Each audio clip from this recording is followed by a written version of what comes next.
Listen, this is what we're going to do. When we hit 100, big surprise is we're going to switch to all Beast Wars podcast. And then direct competition with Stasis Lock. That's the day I quit. No, you know what? Hi, I'm head out.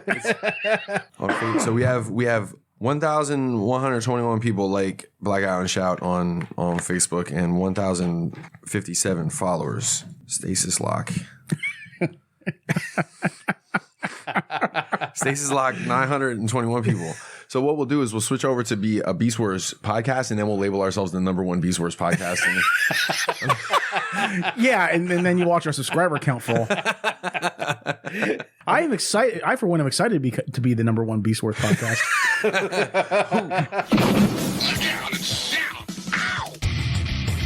Welcome. You are now tuned into the official podcast of the Daywalker. The Daywalker. It's all the powers of the nerd, but yet it's weakest. Starring Jed Vargo. Shut up, Wesley. What's wrong with you, Jed?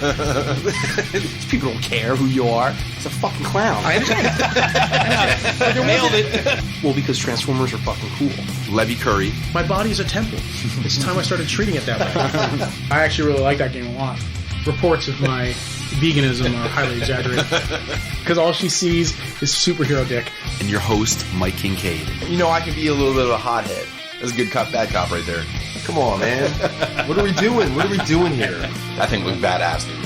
So it's time to put on your big boy pants. Like a child. Yeah, you're like a little kid, man. Is that what she really sounded like? Yes. Fasten your seatbelts and get ready. It's time for the Blackout and Shout podcast. What are we at, 89? Episode 89. Episode 89. That's not off. Blackout and right. Shout. Jesus. 11 more until quitting time. Why wait? You don't have to go home, but you can't stay here. You know what? Hi, I'm head out. Let's we should one up TKO and quit on 99. So what did they quit on? 100. 100? Yeah. Listen, this is what we're going to do. When we hit 100, big surprise is we're going to switch to all Beast Wars podcast. And then direct competition with Stasis Lock. That's the day I quit. No, you know what? Hi, I'm head out. I'm gonna check. I gotta check some numbers real quick so I can lay this joke out because the only way it's gonna be funny is if the numbers are correct. So we have. Let's see. Okay, so we have 1,121 people like Beastout and Shout on Facebook and 1,057 followers. Stasis Lock. Stasis Lock, 921 people.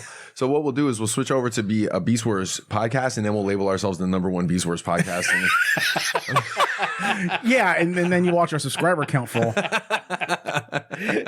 What, like Tyler and Dakota will stop. Now you guys are down to 1,019. Fuck you guys. How they say competition is healthy?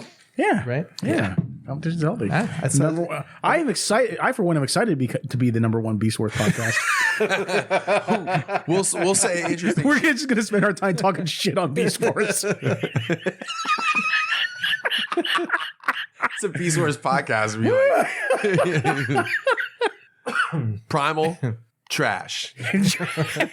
Or no, garbage. We won't use trash. Oh, yeah. No, that's taken. We don't want to do that. Rubbish Is rubbish. Yeah, we'll be very sophisticated. Might as well throw it in the bin. We will be a very sophisticated Beast Wars podcast. Yeah, like trained animals. Yes. As opposed to those out in the wild. Did you see that MT-50 is going to be Targetron? Rubbish. Are you taking the piss? I was just telling Are you taking the piss, bruv? I was telling Vanessa last night, like, Are you gonna be from that part of the country? Yeah. Okay. we got the one voice message from Tattoo Lee back in the day or whatever, and it was funny because we heard his accent for the first time. I was going to tell Doors, and I know Doors is listening. Next time he asks us a question, you know how he usually messages us, we're going to need it in voicemail form this time. Yeah. Because I wanted to hear what kind of British dude he is. Like, is he the cool kind that's like on the like the narrator on the wildlife show, or is he like the annoying Robin Leach type of dude? Oh my god, dude!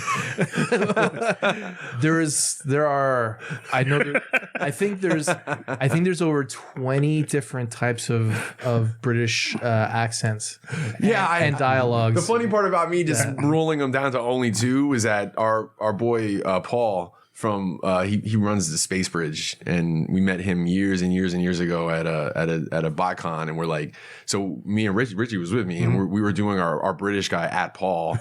And then Paul, we're like, yo, he's like, his buddy was like, oh, he does an American. And we're like, well, go ahead, do your American. And he sounded like the most redneck asshole from Texas that you could possibly imagine. Holding those hard R's. Huh? It is like, oh my God, is that what you think we all sound like?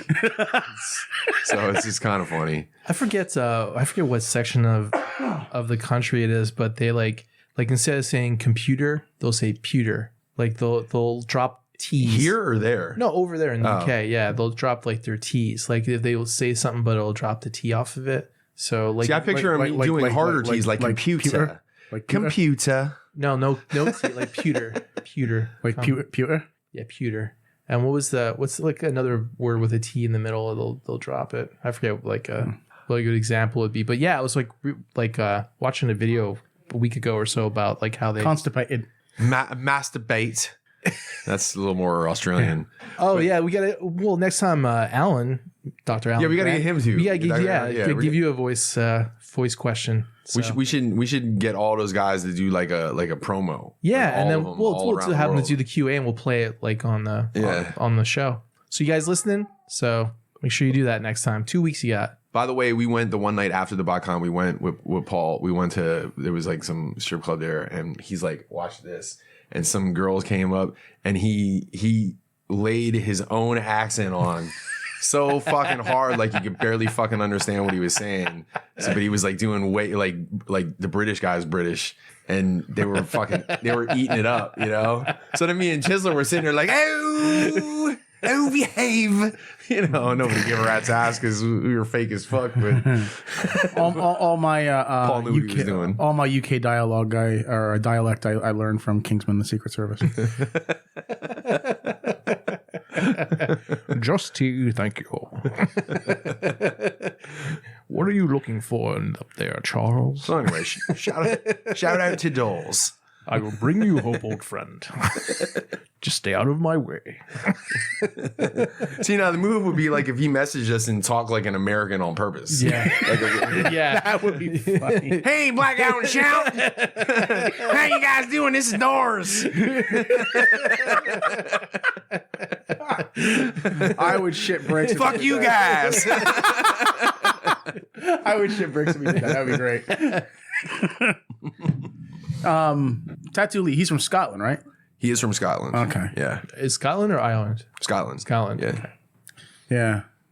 He said he's like I always wanted to visit Scotland. 45 minutes away from Loch. He said if we ever wanted to come over, we should go over and visit. And we're like, yeah, we'll put that on the bucket list. And I was like, dude, we always wanted to see Loch Ness or whatever, you know, and because they got a lot of cool castles around there and shit.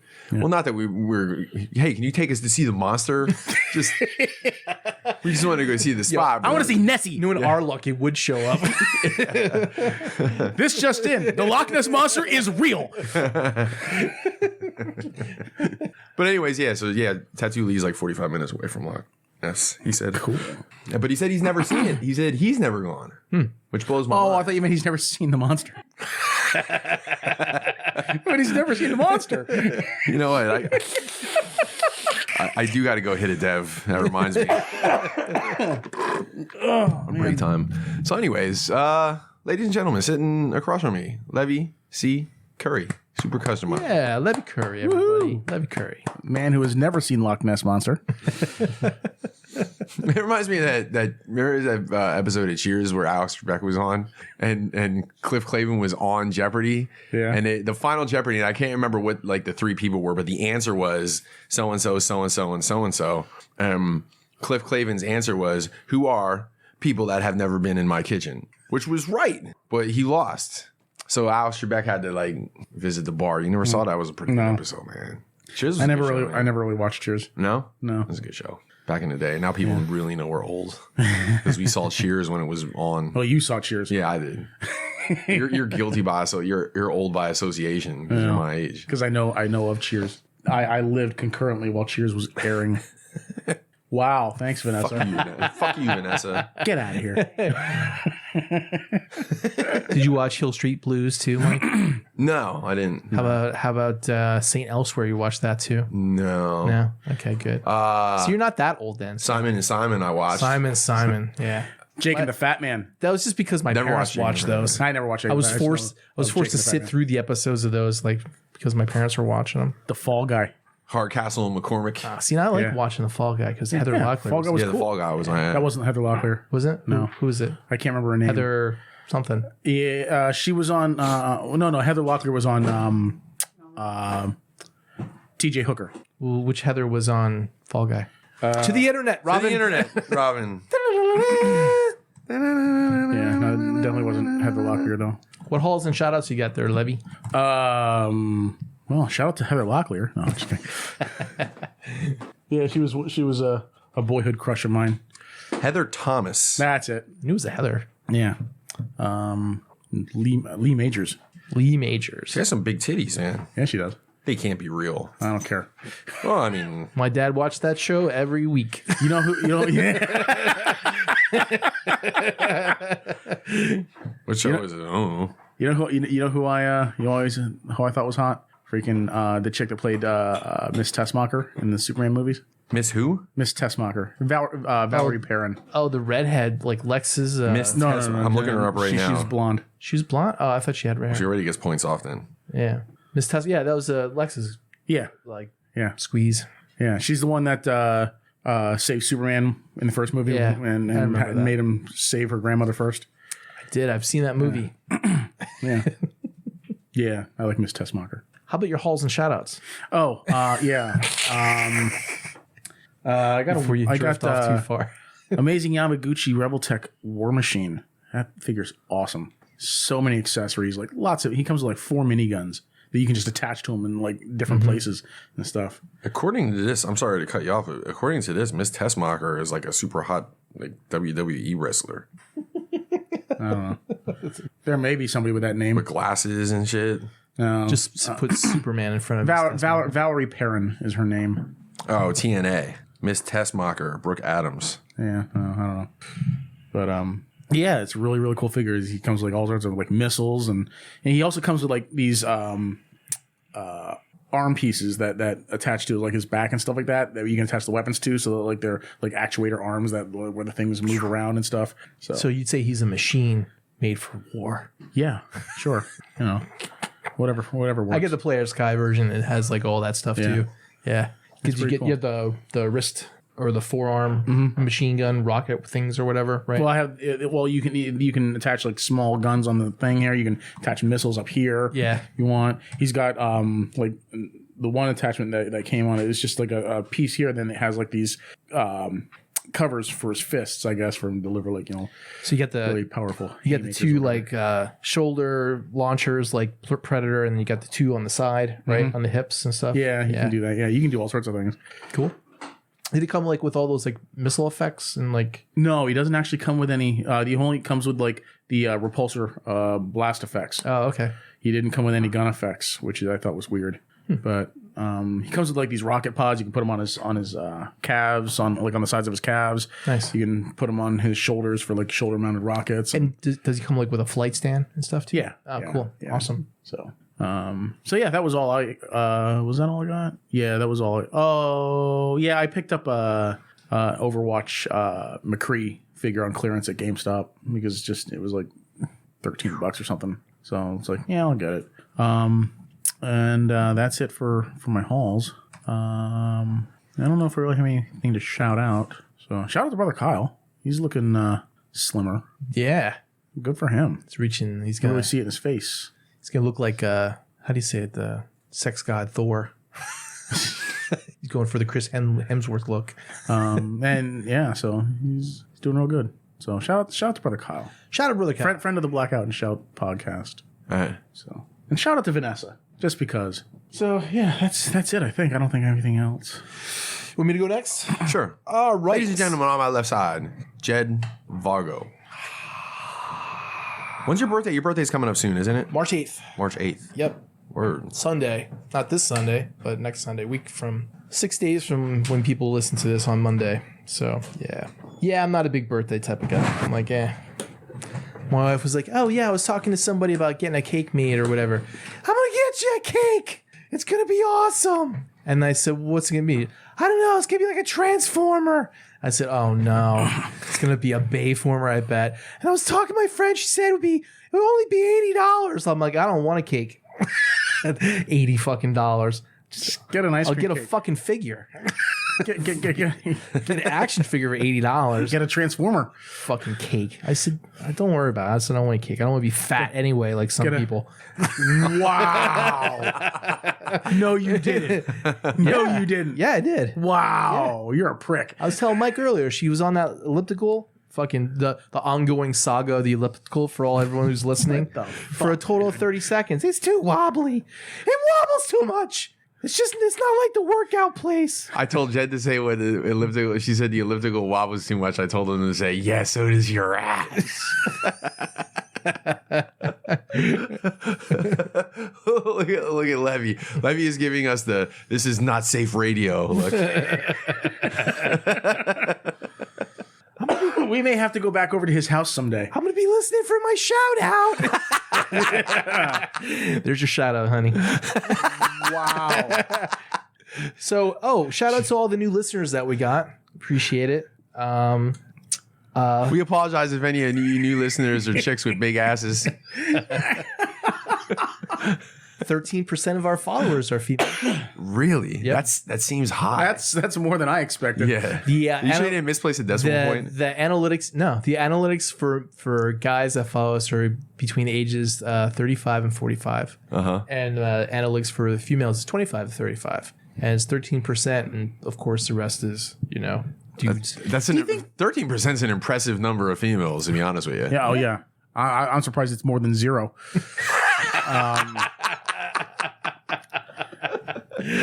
I'm surprised it is a non-zero number. It's probably some dude that we know, like Lewis, right, or something like that, right?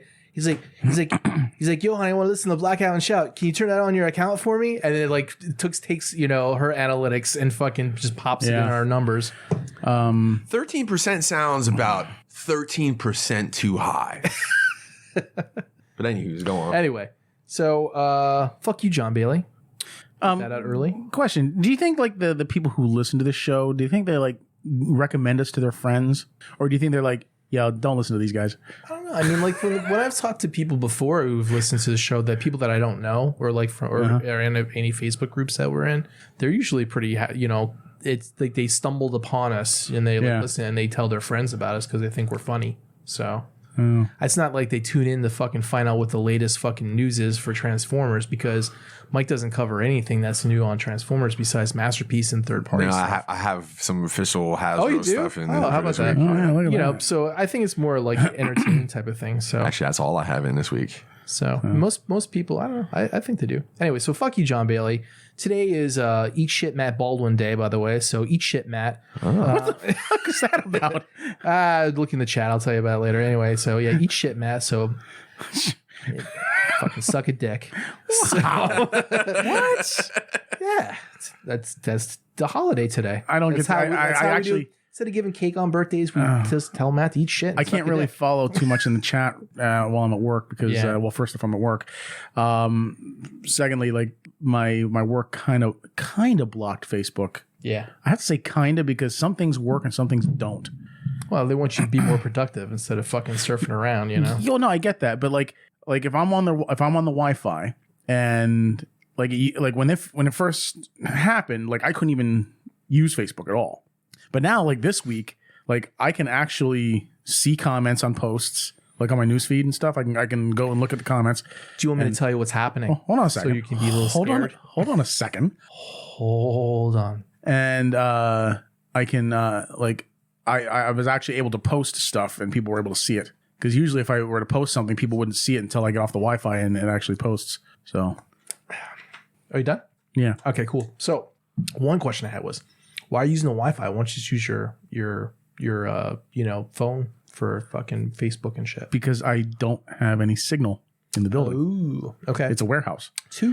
What administration does, since I used to be assistant admin, is that the first thing you do is you completely block out a port in a service, right? Then after you have all the other stuff in place, you start opening up those ports. That way you can track the people that are actually using Facebook, and then they keep a report of it. So try not to do that at work. Yeah. So because they'll basically be like, okay, you spent this many minutes doing this on this site. So, but yeah, that's basically what they're doing. They can't. They won't know it's me.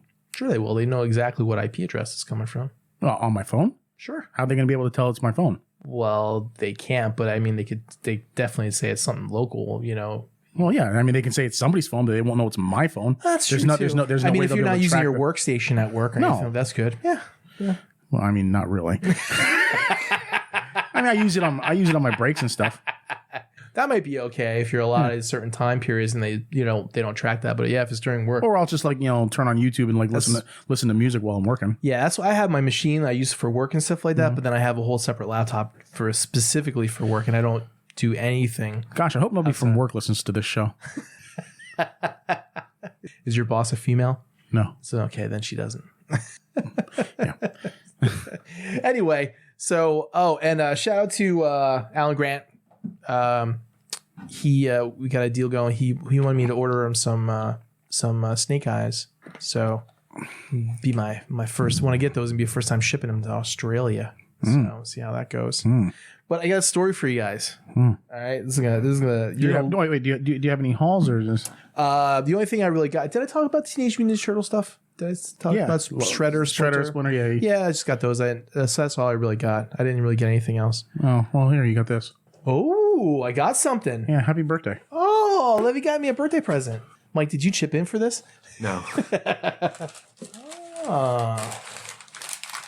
It's not an action figure because I know it's in an Ami box. So I can't see what it is. I have to open it up. It's like John Bailey's face looking like Steve-O. Oh my God. Could you imagine that? Ooh, that's kind of cool. yeah, it's from Corridor Crew. It's it is. It's a That's cool. Corridor VFX artist tee. Oh, awesome. Thanks, man. Vector shit on there and stuff. That's kind of cool. That's cool, man.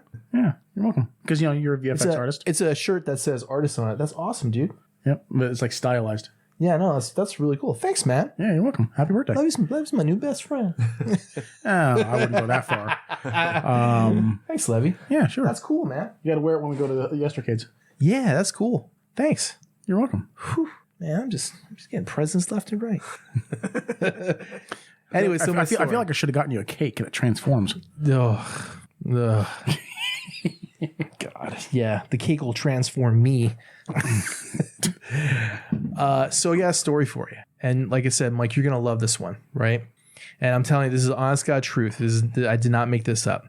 So my kids and my wife have like a 5-pound bag of M&Ms. that they dip into every now and then, right? And it's like it's the peanut butter M&Ms, so like a little bit bigger than normal M&Ms and stuff, right? Not peanut, but peanut butter, right? Yeah. So it's like, the bag. So I was like, oh, I'm gonna have like a handful the one night, and I was sitting there watching TV in front of my computer or whatever, and I fell asleep. And I woke up, like after you fall asleep for like 10 minutes, you wake up, you're like, your breath's like, ah. So I'm like, I just got to throw a couple M&Ms in there and, cleanse my palate type of thing. So I grabbed a handful of M&Ms, right? And I threw it in my mouth, and I was sitting back down. I was walking through the kitchen back, and I started chewing on it. I was like, oh, and I got this really bad taste. And I was like, oh, and I'm like, it was horrible. I ran to the sink, and I fucking spit out all the shit that was in my mouth. And I turned the light on. I looked here. I had fucking ate a fucking stink bug. I literally bit the fucking thing in half. It was still wiggling around in the fucking chocolate shit in the fucking, and the stink, the smell from my mouth and the fucking smink. It was fucking gag. I was like, oh, and I was rinsing my mouth out. I got fucking brushed my teeth. It was fucking nasty, dude. It was the fucking worst thing ever. Ate a fucking stink bug. Ew. I killed a bird yesterday. That's gross. You killed a bird I killed a bird yesterday. with your car or your With hands? my car. No, with my bare hands. I just like grabbed the bird and I just started choking. I'm like, you son of a bitch. No. I was driving to work and I just saw this bird flying and I'm like, he's kind of low. Boom. And he hit me like he couldn't have missed. But like what's funny is like, and it's not really funny because I felt really bad about this, but like he hit my windshield and went flying off. And I look in my rearview mirror. I swear for 2 seconds that thing didn't come down. It came down after 2 seconds and then freaking just dropped like a rock and hit the side of the road. Wasn't even, the wings weren't even fluttering or anything like that. I think that thing was just dead. Yeah, mostly dead on impact. And go birds by any chance? No, I was just like, oh, go birds! I killed a bird. Usually, like I had a bird hit the. I was kind of upset. Had a bird hit the house last year.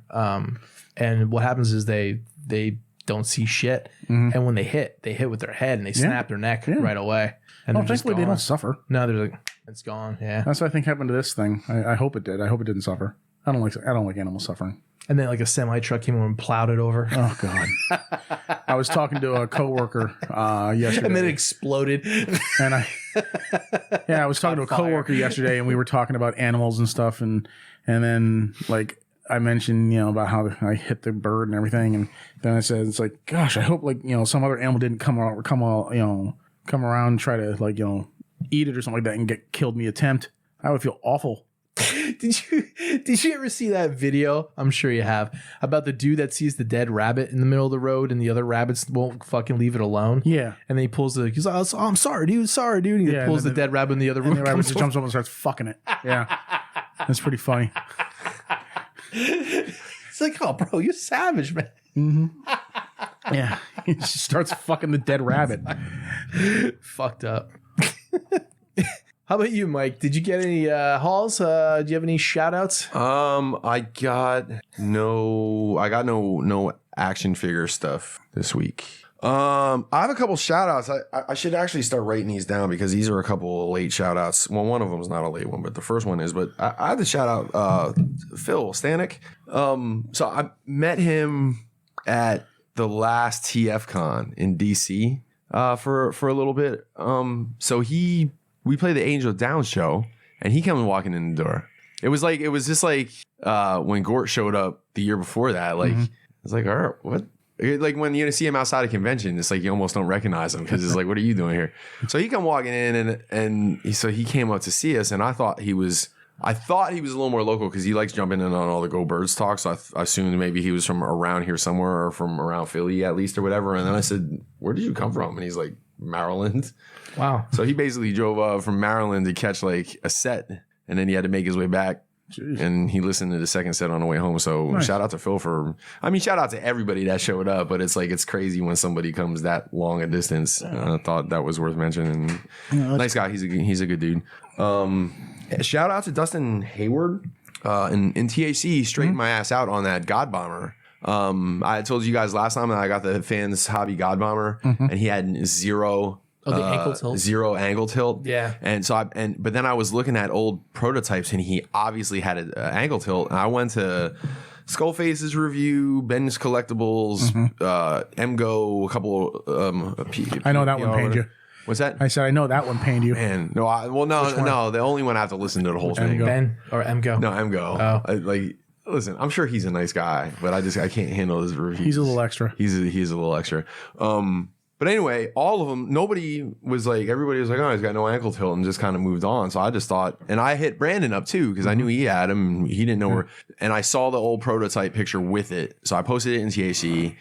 Dustin Hayward checked in, and there's a button that you push on the insides of the shins that releases the ankles down. Oh. And then you get a full crazy ass ankle tilt, like a good one. Now, is that actually supposed to be part of the transformation then? No. It's just to articulate the ankles. Just to release the ankles down lower so you can get ankle articulation. Which completely, and he even, after I thanked him for finding it, he says, does that change your opinion? Oh, by the way, he listens. Because he referred to me not really digging on the figure when we got together last time and asked me he asked me if it changed my opinion, and it does. It definitely. I mean, there's a little bit of the QC issue there with the front of the shin. It didn't get completely flush or whatever, but like it's amazing that the angle rocker completely and solely changed the figure, because now instead of just standing there like Frankenstein, you can get him into some poses, which is cool. You said that was Fans Hobby? That's Fans Hobby. Yeah. Okay. Yeah. Fans Hobby has some like nifty engineering. Even his arms are held in by the weapons on the outside, but there's not weapons that you plug in. They just, when the weapons start out and when you push the weapons against his wrists, it pushes a peg through the other side of the wrist, and that's what holds his lower arms on. Like, there's a lot of cool engineering going on. And John Krause actually checked in to tell me about the angle till Dustin had already said it, but he basically summed it up. He's like, if it's like with Fans Hobby so far, if something doesn't look right or something's not working right, you did something wrong, and he was right. I just had it wrong. So shout out to Dustin for straightening that out for me. Who did the Thunderclash?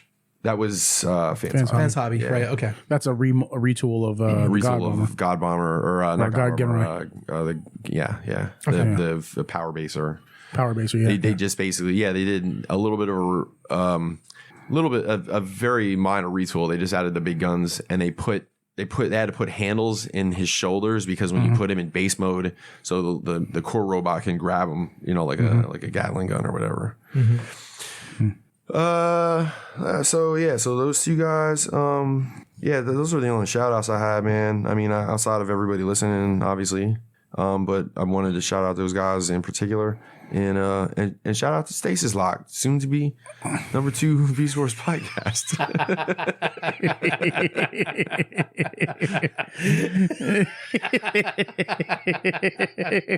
So hey, who's gonna be the number 1 Beast Wars podcast, Mike? Why? I'm just wondering. I mean, if they're gonna be Beast, we can call ourselves Beastout and Shout. Beastout and Shout.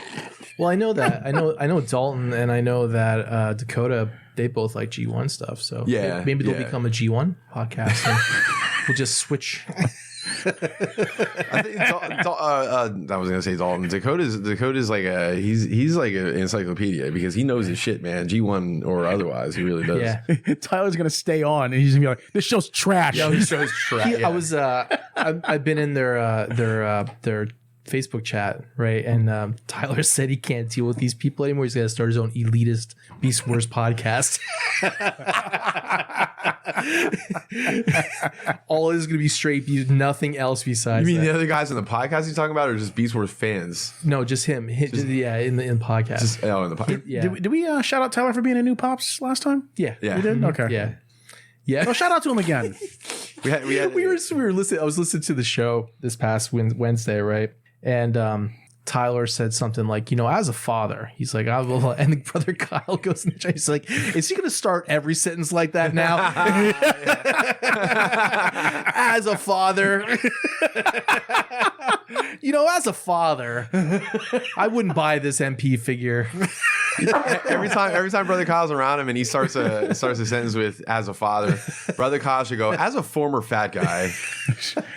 As a father, G1 is trash. Oh shit. Yeah, that's all I got. That's all I got for this week. No plugs. I don't think I did anything new. Got some things I'm working on, but nothing worth reporting yet. Shout out to us for being Nostradamus once again, because we've been asking for G.I. Joe 6-inch figures for a long time. But I'll talk about that more. Well, we have. I've been trying to. Jetradamus. Jetradamus. I'm gonna keep I had the news kind of light because there was a lot of toy news. So since there was Toy Fair, that was this past weekend. Yeah, I don't know what all you and WonderCon. Did we cover WonderCon last time? Wonderfest. Yeah, we talked about Wonderfest. Okay. That was 3 weeks ago. Yeah, that was the RC and the Tigertron and all that kind of shit. Well, what's the one that we're talking about? Like where they showed Scorponok and Skylinks and Toy Fair. Toy Fair. Yeah. So if you want to talk about anything else, I hope you know what you want to talk about, because I just kind of took the Transformer shit out of there. And no, I got the whole list, man. There's a whole bunch. There's a whole bunch of other stuff. Okay, that's cool. Because I know that Levy's memory will pick up the things that I missed on my list. Okay. So all right. We hope. My memory's been pretty shaky as of late. I don't know. So we'll move on to the news then. You guys ready for the news? Yeah. Oh, one thing I was gonna say, when we go through the show now, let's make sure that we announce the sections. Like more prominently than what we've been doing, and then kind of give like a pause either before or after, so I know I can cut it there. Okay. And Like, separate, so I can. This is weird news. Yeah, do that. All right, so from our first story, Yeah, do that. Because that when I cut it up for Facebook now, Yeah. I put the sections in, I can find it a lot easier. Oh, so okay. The news. We said prominently. He said prominently, and then he said pause. He didn't say laugh and cough your ass off. I wasn't laughing. I was coughing too. That's how you can tell we're one. Like I hit the dev and Jed coughs. Wow, that's good shit. Anyway, moving on. Levy's got the munchies.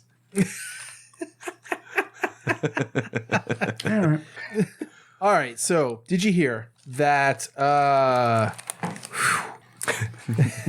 Kazuhisa Hashimoto Shit.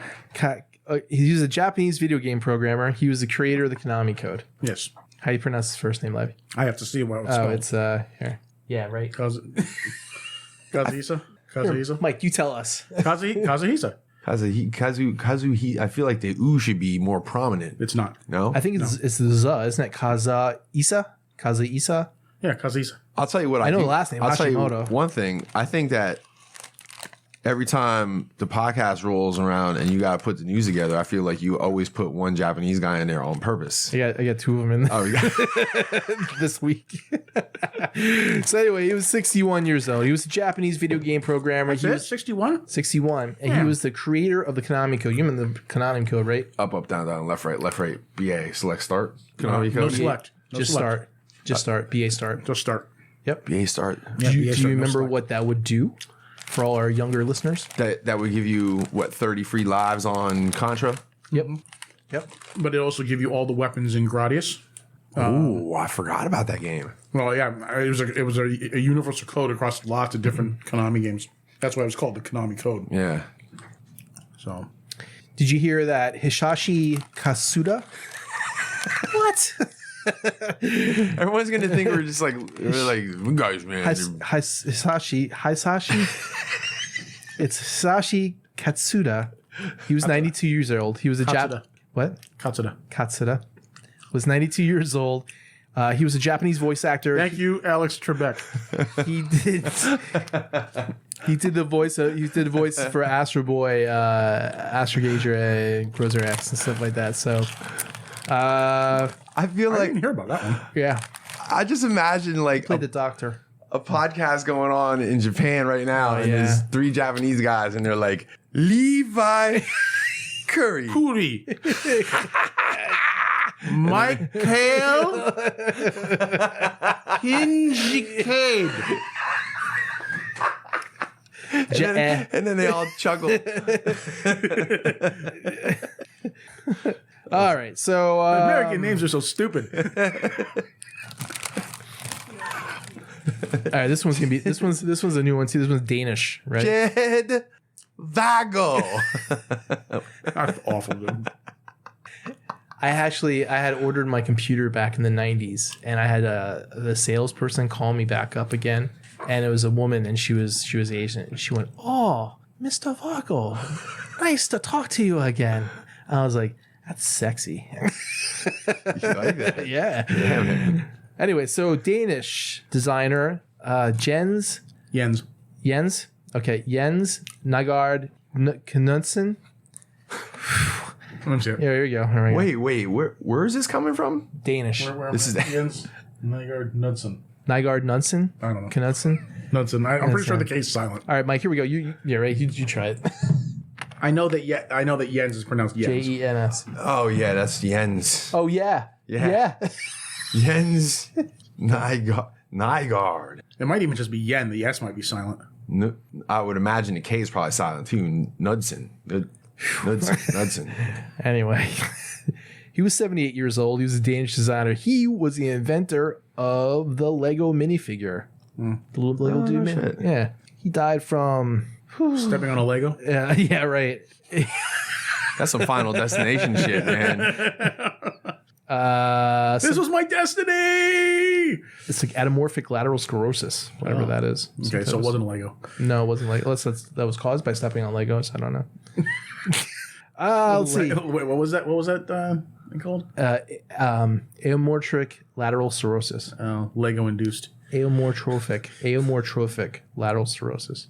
Lateral, that's up down. So anyway, this one's easy. Larry Tesler, good old Larry. Hey. Good Larry timing. Tesler. In the future, anybody who's planning to die, if you could be an American, Larry Tesler. just to make things easy for Jed. Larry Tesler was 74 years. He was an American computer scientist. He worked for Apple and Xerox.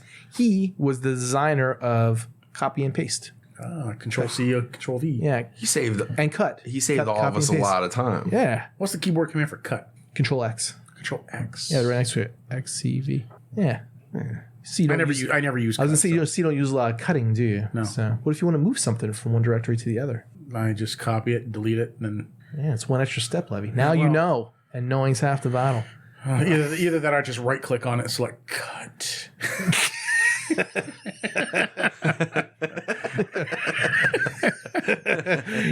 I figure since I'm going to be clicking on another folder anyway, And last but not least, Mike Hughes was 64 years old. He was the American daredevil and flat Earth conspiracy theorist that died in a rocket crash. We talked about him on this podcast before. Yeah, we did. Remember, he was building a During rocket so that he weird could news segment. reach the stratosphere to prove that the Earth was not round and flat. I've wasted my life. I don't understand that reasoning. He was going to reach the stratosphere. like if the Earth is flat or if the Earth is round. If you go straight the fuck up, Because when you get high enough, you'll see the curvature of the Earth. See the curvature of the Earth. If you don't see the curvature of the Earth and you just see the Earth as a flat disk, then And it'll just look like that. I think what happened is that he got up there and he saw that it was round and he didn't couldn't want to see. have to own it.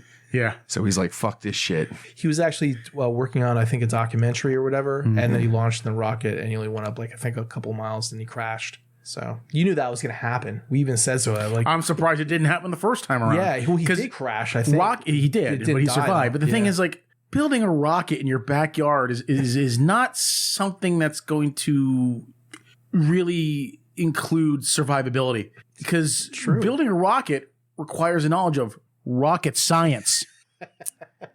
And I don't mean to make light of this man's death. It's not I like mean, it's it rocket is sad. science. It is sad because he died for nothing. He literally died for nothing, and that makes me sad. And I do mourn this man's passing. I know he could have used his time and knowledge for so many other. I mean, he did have the technical skill to build a working rocket. yeah, it's not like he was like At least one that worked for 50% of the time. It's not like it was Wile E. Coyote with a fucking dynamite and a fucking he ramp. was able to build a rocket that lifted him up into the air. Yeah. That's not nothing. Yeah. Somebody, I'm gonna fucking So- find that picture and Photoshop an Acme box in the background. Wow. So, I mean, this man, he's clearly not unintelligent, so to speak. I mean, the guy did believe the Earth was flat, so there's that. But, Kind of like Gurman. but Has that level of intelligence, just like can't get over the wall. He tried to bust my balls about said something. I can't remember what was going on, but it was something about something had to be built, and he made a wise ass comment about how Vanessa was going to do it, and I was going to be the one handing Vanessa the tools. Was it hanging the TV? You know what? It was. And he goes, "What are you going to do? You're going to hand Vanessa the hammer?" And then I said, "You know what? Fuckface." I finished my whole basement. And you know what the best part was? When I got done with that basement and I went back upstairs, my mom was nowhere to be found. And if that wasn't a mic drop comment, I don't know what would be. oh, that's funny. Do you know what's really funny though? While you're saying that, I was just thinking when you did the TFCon time lapse build of your stand with all the shirts and stuff, you just see you stand there and Vanessa like running back and forth real fast and up and down. That's because you're taking She's like going back and forth like Pong, and you're just going like this. No, but see, he's twisting the whole fucking story because what was going on Or was you that weren't even in the picture no, anymore. I was in the picture. You were talking to somebody else. I was in the middle of the two tables and I was on the ground and I was folding shirts out of the box and putting them right there. So I was just, what's that? Oh, bullshit. But it is true. That's what the video looked like. It's her running around and him just looking at his phone, talking to somebody, unfolding a shirt. You know what I should have did? Every time she went by, I should have grabbed at her ass, and it would in a time lapse video would have looked really fucking funny. Anyways, what else happened, Jed? I'm sorry. That was all the people that died. So on to the trailers. The trailers. Last part is the nerd news, so we don't have to do okay. that. That's a sub. This is just a little. Yeah. Once we didn't do one for deaths. No, it's a sub. It's sub. Yeah. Trailers. So when we get to weird news, it'll be the Deaths. Yeah. Okay.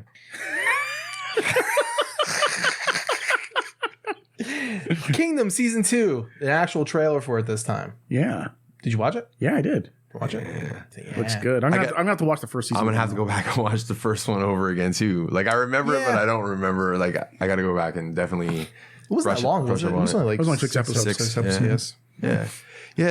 That's just. I probably said this exact same thing before I watched the trailer for the first one when we did that, but it's just it's an interesting pairing of like zombie apocalypse with like political intrigue. Well, but the whole setting, like the whole like samurai and well, it's not as Korean. It's not Japanese or whatever. What are you the ninjas? racist? Whatever. bunch of dudes running around with swords. But like you know, it's a period piece, but with zombies and political intrigue. So it's an interesting meshing of genres. Speaking about meshing of genres, I had a dream last night that I was dating Silk from Marvel Comics, and she's a Korean superhero. Yeah. Yeah, it's very odd. It's not that odd. You like Asian chicks, don't you? Yeah, well, I do, but it was first time. I like Asian chicks. I don't even really know the character or anything like that at all. So it was really odd that. So anyway, so yeah, Kingdom Season 2, can't wait for that to come out. Levy's like, well, I fucked the she doll. Candyman. Yo, that looks good, man. Jordan Peele, right? Yeah, that looks good. I guess he's producing it, or did he write it? I don't know. He didn't direct it. No, they had some. I didn't see. Listeners, entertainment more than information. Let's see. We got the old internet. No, it said in the thing, and it was directed by somebody, and that name was not Jordan Peele. Okay. So I'm just wondering, did he produce or write it, or both? Who's the dude from the lead actor? What's he from? He looks really familiar. Watchmen. Is it Watchmen? Yeah, he was the Cal Abar. Ah, okay. Avoiding spoilers. Thought he looked really familiar. Trying to avoid spoilers. Yeah. They were saying about how some executives were pushing to do a season 2. Yeah. And like Lindelof does not want everybody's like, nope. So I mean, I'd be perfectly fine if they didn't. Directed by Nia DaCosta. Mm-hmm. Written by Jordan Peele, Wynn Rosenfeld, and DaCosta. Okay. Cool. It looks like it's a pretty faithful reboot to the original. So yeah. I never saw the original. Really? No? You never watched the first one? Oh, that was a good movie. Yeah, original one. Back in the 90s. Yeah, man. Candyman. No. You know what? Tony Todd. I know Tony Todd is in it. Yeah.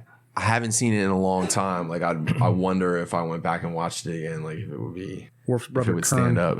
Maybe. What? Worf's brother Kern.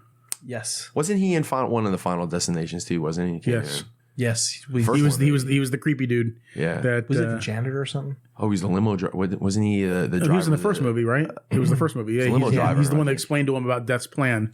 Yeah. Or something like that. Yeah. That movie sucked. Final Destination? Are you crazy? No, I think the first one was awesome. No, that movie was terrible. And the first 10 minutes of the second one was awesome too. Yeah. The movie sucked and it got worse from there. Flashes into my head every time I get behind one of those trucks with the fucking logs. Yeah, I know. People always say that. Come on, man. It's like the Final Destination is like Saw. Like the first one was fucking awesome, and then as it went on, I'll tell you where the movie lost me. Opening credits. No. Actually, I was the movie. I thought was an interesting premise up until the point where his friend died in the bathtub. Because it got too supernatural-ish, right? No, it's not that it was supernatural. It's because death covered its tracks. What the fuck does death care if people think that this guy killed his friend or not? Why is death trying to frame this kid? What the fuck does that matter? That's where the movie lost me. That's why the movie's shit. That's why all the sequels are shit. Fuck those movies. Fuck them and their stupid asses. I think that scene in the bathroom when the dude died in the bathroom. Stupid. I thought what you were gonna say was because that was the first death in the movie where Like all the other ones that happened were coincidental. Screw comes loose or some shit or whatever. But like the bathroom scene was when shit was moving as if the water sucked back into the drain. Yeah, you know, and that's what did ruin it for me, but not for the reason you thought. Yeah. It's because it made death into this weird. It was like an invisible Grim Reaper. Frame somebody. Going around. He's trying to frame somebody for murder. What the fuck does death care about the laws of man? But that all being said, I still dug the shit out of that movie. I will say, though, when the teacher died in her kitchen, that whole sequence was hilarious. Yeah. When she reaches up and tries to grab the towel and she pulls the knives down and they just go, and she's just like, just looking at the knives. I'm fucking losing it. Oh, God, that shit was so funny. I forget how it goes, but I think the last movie somehow spun right back around to the beginning of the first one. It was a prequel. For somebody who doesn't like these movies, he sure knows a lot about them, don't he? Throughout the entire movie, they peppered it with clues that it didn't take place in modern time because people were using flip phones and this, that, and the other thing. And when at the very end of the movie, you find out that the plane they're on is the plane that explodes in the first movie. Spoiler alert. Spoiler alert. Christ. Anyway, so... Yeah, Candyman looks pretty good, I think. So another probably good Jordan Peele movie.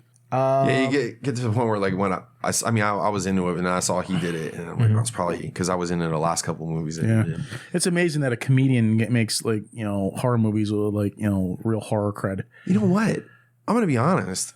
I dig his horror stuff way more.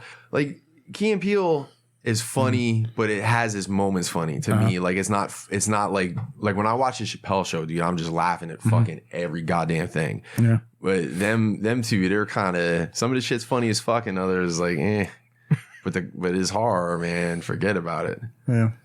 I just remember the skit that they did when they were legalizing gay marriage. Did you guys ever see that one? Pause. One of Peele was like, he was all like flamboyant. He's like, we're getting married, and he's like, well, maybe we should think about this for because he was like, oh, I don't want to get married now. I didn't think the vote would go through. I didn't think it would pass. Who's that one? The one comedian that used to do the roast? Greg Giraldo did a great bit on gay marriage. He's like, I think gay people should have to get married. Because really, I'm really, quite frankly, annoyed with how fucking happy they are. They need to get married so they can be miserable like the rest of us. Crack me up. Did you watch that video I put in THC Game Matrix about VR porn? No. It's really funny. Yeah. He's like, people don't use VR. You watching VR porn really because you don't know for sure if she's completely out for the day. He goes, but the end was the best. He goes, but the worst fear is like you're like, you just, how do you say, you get done with the wank of the century, you take off the goggles and there's like 3 police officers looking at you. And they're like, don't you know what has been going on for the past 45 minutes? He's like, someone broke into your house. You've been a hostage. He's like, your wife's been out there with a megaphone going, stay strong, Mike. And we're just watching you. There's a standoff. He's like, and we're watching you on thermal industry just go at it the whole time. He's like, that's why people don't use VR porn.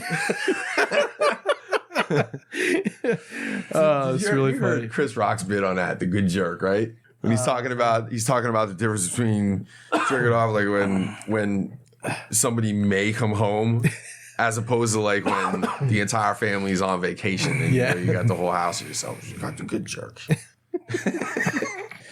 So let's see. Amazing stories. Right? No? Not into it, Levy? No, I love it. I'm not sure if that's the theme song, but anyway. Sorry, I was off a few notes there. No, I love that trailer. I thought that was clearly great. in C. No, because when you hear that old theme, very Back to the Future-esque. Yeah, it actually was very Back to the Future. See? No, when you hear that old theme kick in, that brings back all the nostalgia. It does. Absolutely. Because I used to love that show. Me too. I remember I love the one where the kid found that mix of chemicals that brought pictures to life. So he tried to bring. He was like all about like the pinup girls and shit. Yeah, and that's exactly what. But he couldn't quite find the right proportions for the mixture. So like the one time, like he used too little, so she came out looking like a walking corpse. And he used too much, and she came out like as an aggressive giant. So, yeah, those were good stories. And then they had the movie too. Yeah. Mark Hamill was in one about a collector. Yeah, I remember that's a classic episode. It is. That's where they say you don't throw your stuff away, and he basically turned around and became a millionaire. Yeah, he met this little imp or something like that, and the imp told him that one day you're going to be rich. Don't ever get rid of your stuff or some shit like that, And so he bought a new car, and because he thought he was going to be rich and everything like that, but it wasn't until he was like an old man that some lady, like he was working on the side of the road, some lady, helped him, and then she saw his stuff. It's like, I'll give you this much money for this. Some people actually say that episode may have started a lot of people collecting. And then last but not least for the trailers, Transformers War for Cybertron, the Netflix series debuted. What'd you guys think about that? I missed that trailer. I didn't know why I even included it because I'm sure you guys both already watched it. But that came out during the Toy Fair, during Hasbro's presentation. Yeah. And so tell me, what were your thoughts on it? It's trash. Yeah? No. Was that your immediate thought? That was No. Actually, I thought it looks good. It looks way better than like Combiner Wars and all the other ones. But it's still, I don't know, man. Like I think I would have preferred the Castlevania, or Voltron look to it rather than it being so CG. Yeah, like I feel like it's like, all right, we're dealing with robots, so let's do 3D. And I understand that shit is 3D too, but the way that it's presented like 2D, and I just I want a cartoon. Like I want a cartoon, and I know it's an animation, and I know it's all they tell us it Transformers anime. Yeah, but that being said, I think it has promise, but it's teetering on the fence of Combiner Wars because some of it's natural. The movement and animation is natural looking, but some of it is a little bit of the same. I don't know, man. I'm torn. I got to see more of it before I really like commit to thinking I'm going to like it or hate it. But I'm excited about it because I think we've already seen more characters at least than we would see in the old ones, because it was always a real small cast in the Combiner Wars and the Power of the Prime and all that shit. What about you, Levy? What are your thoughts? You're looking at me like I'm crazy, but it was a small cast though, right? All the old stuff. Like, I feel like, don't you think there was more characters than they show a lot of characters in this one? I felt like I saw a bunch of them. Yeah. Well, it's basically the Siege waves that came out. So you got Hound. One of the girls was in it. Chromia, right? Hound, Chromia, Ultra Magnus, Prime. Yeah, Bumblebee, Wheeljack, Megatron, Starscream, Shockwave, Soundwave, Jetfire was in it. Did they call him Jetfire in Siege? Or I don't remember. Was he Skyfire? Pretty sure it's Jetfire. Jetfire. He was a Decepticon, actually. Well, I'm sure he's going to start out as one of these going on. Refractor. Yeah. Yeah. So I'm just going to give me your opinion on it, Levy, before I start chiming in. No, I like it. It looks interesting. I'm excited for it. I'll watch it.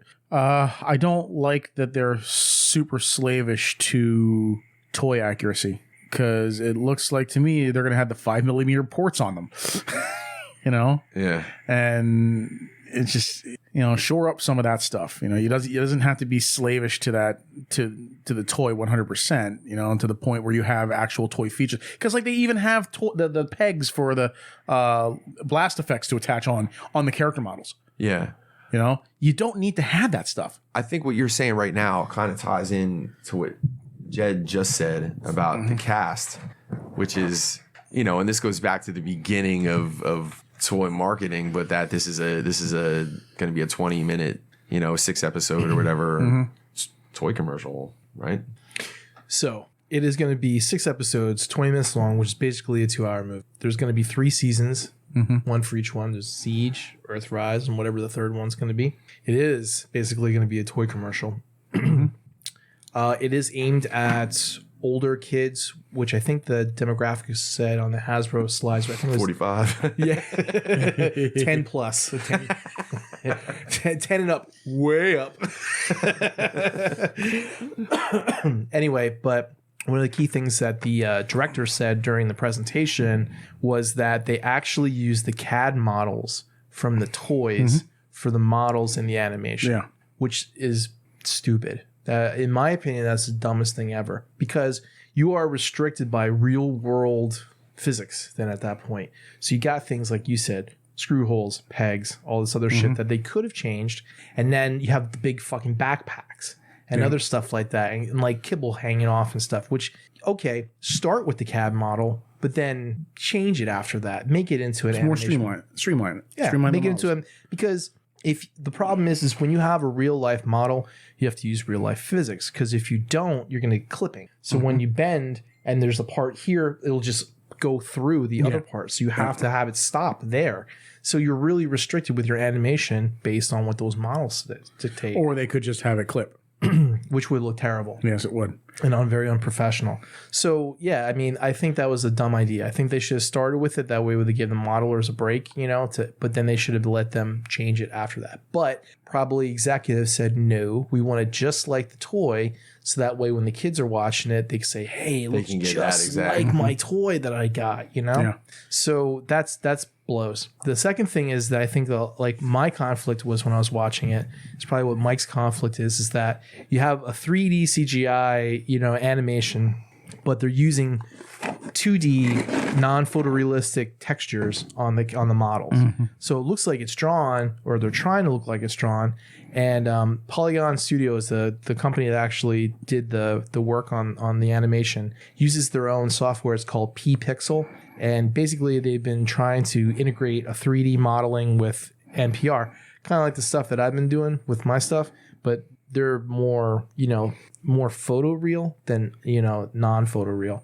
And it doesn't work because you have, 3D models moving around that are supposed to look like drawings, but then you have particle effects and physics and lighting and everything is real world. And it's a conflict for your brain, and it just doesn't work for a lot of people. I feel like they were trying to hit both of those things, and I think that you would have to pick one direction or the other. To me, I think you either have to go that way or this way. If they would have just took everything that you just did and made the textures photorealistic, it would have looked really, really good. The problem with that is that it's a lot more work. A lot more time rendering, a lot more design, with all that stuff. And they probably they have a budget to work in. Yeah. So, I mean, it's stylistic, but I think the people that probably look at that trailer and they go, I don't like it, is probably those people that they want one or the other in their brain and they just can't, the two aren't mixing for them. So, because Voltron and Castlevania were very much like, okay, especially Voltron, maybe not so much Castlevania. Castlevania was CGI, in effect, that a lot of that stuff in the background was digital paintings and stuff, and they use a lot of hand animation. They used a lot of animators to do the in-betweens. So you have your main animators doing the keyframes, and then they hire a bunch of interns or whatever, or low-paid animators to fill in the in-betweens, right? So, but that looked really good because it was mostly that. But like Voltron was always like hand-drawn stuff, but then everything like the backgrounds, the lions, Voltron himself, that was all CGI.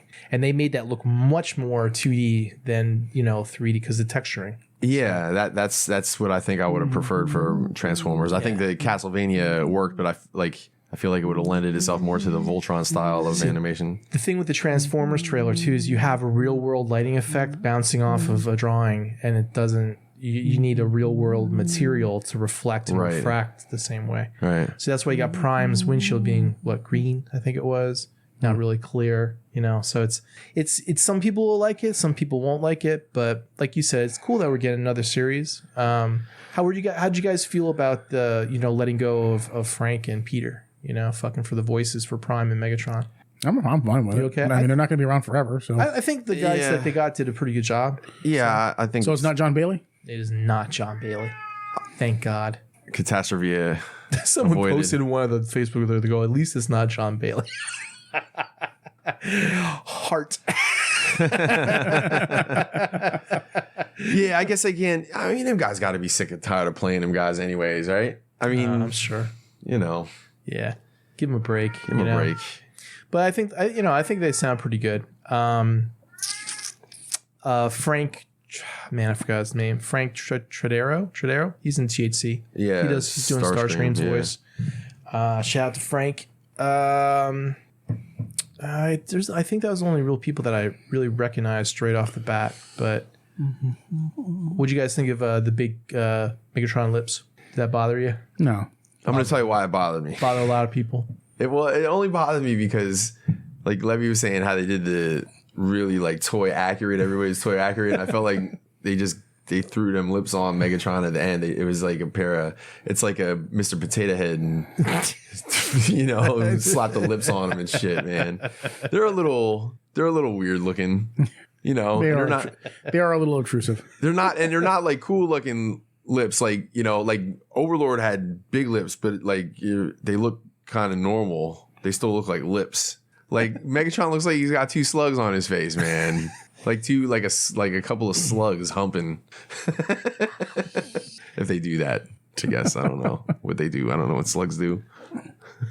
I got the internet right here. I'm gonna look that up. People have done habits of slugs. People have done a few photoshops of that already. Speaking of Castlevania, by the way, yes, we rewatched all of Castlevania 1 and 2. Yeah, my favorite line from the entire 2 series is, so all the vampires are hanging out, and Hector is like, he's talking to Gobran, and he's like, you've never met anybody that you didn't want to kill, fuck, or turn into a boat. and then it got real quiet after that or whatever, and Gobran turns around, he's like, what? I like boats. I'm a fucking Viking. I liked Godbrand. Yeah, I like Godbrand. I was really upset when he died. Yeah, he was like to me. Spoiler alert. Godbrand was the Mad Sweeney. Spoiler before you say not after. Yes, oh, is that how that works? Yeah. Shit, man. Spoiler alert. Godbrand was good. Yeah. He was like the Mad Sweeney. He was Mad Sweeney. See, my favorite line in that whole thing was a floating vampire Jesus. Yeah, that was a pretty good one. But that was more like a cool. That's like a that's like you put the sunglasses on after you say that. Like the Godbrand line just made you laugh your ass off, man. It was his delivery. God, I'm a Viking. I'm a fucking no. He's just I'm a fucking Viking. And he goes like, and he walks off. I like boats. And it's all the better because it's Peter Stormare. Yeah. After I watched Castlevania, I watched The Hobbit again, and Richard Armitage. Yeah. It's funny because when you listen to him doing, the character in Hobbit, you hear his fucking role from Castlevania in it too. That's like I got the Chronicles of Amber audiobook, and Julian Alessandro does the narration, and he's the same dude that did the voice of L in Death Note. No shit. Yeah, so it sounds like L is sitting there at his computer reading you an audiobook. That's weird. It's awesome. Does he use the same exact cadence and everything? He does. It's so good. Yeah. It's so good. He should sit like him. That's probably what he did when he was recording. Yeah. Let's see. I think that was all the trailers. Yeah. So now to the news.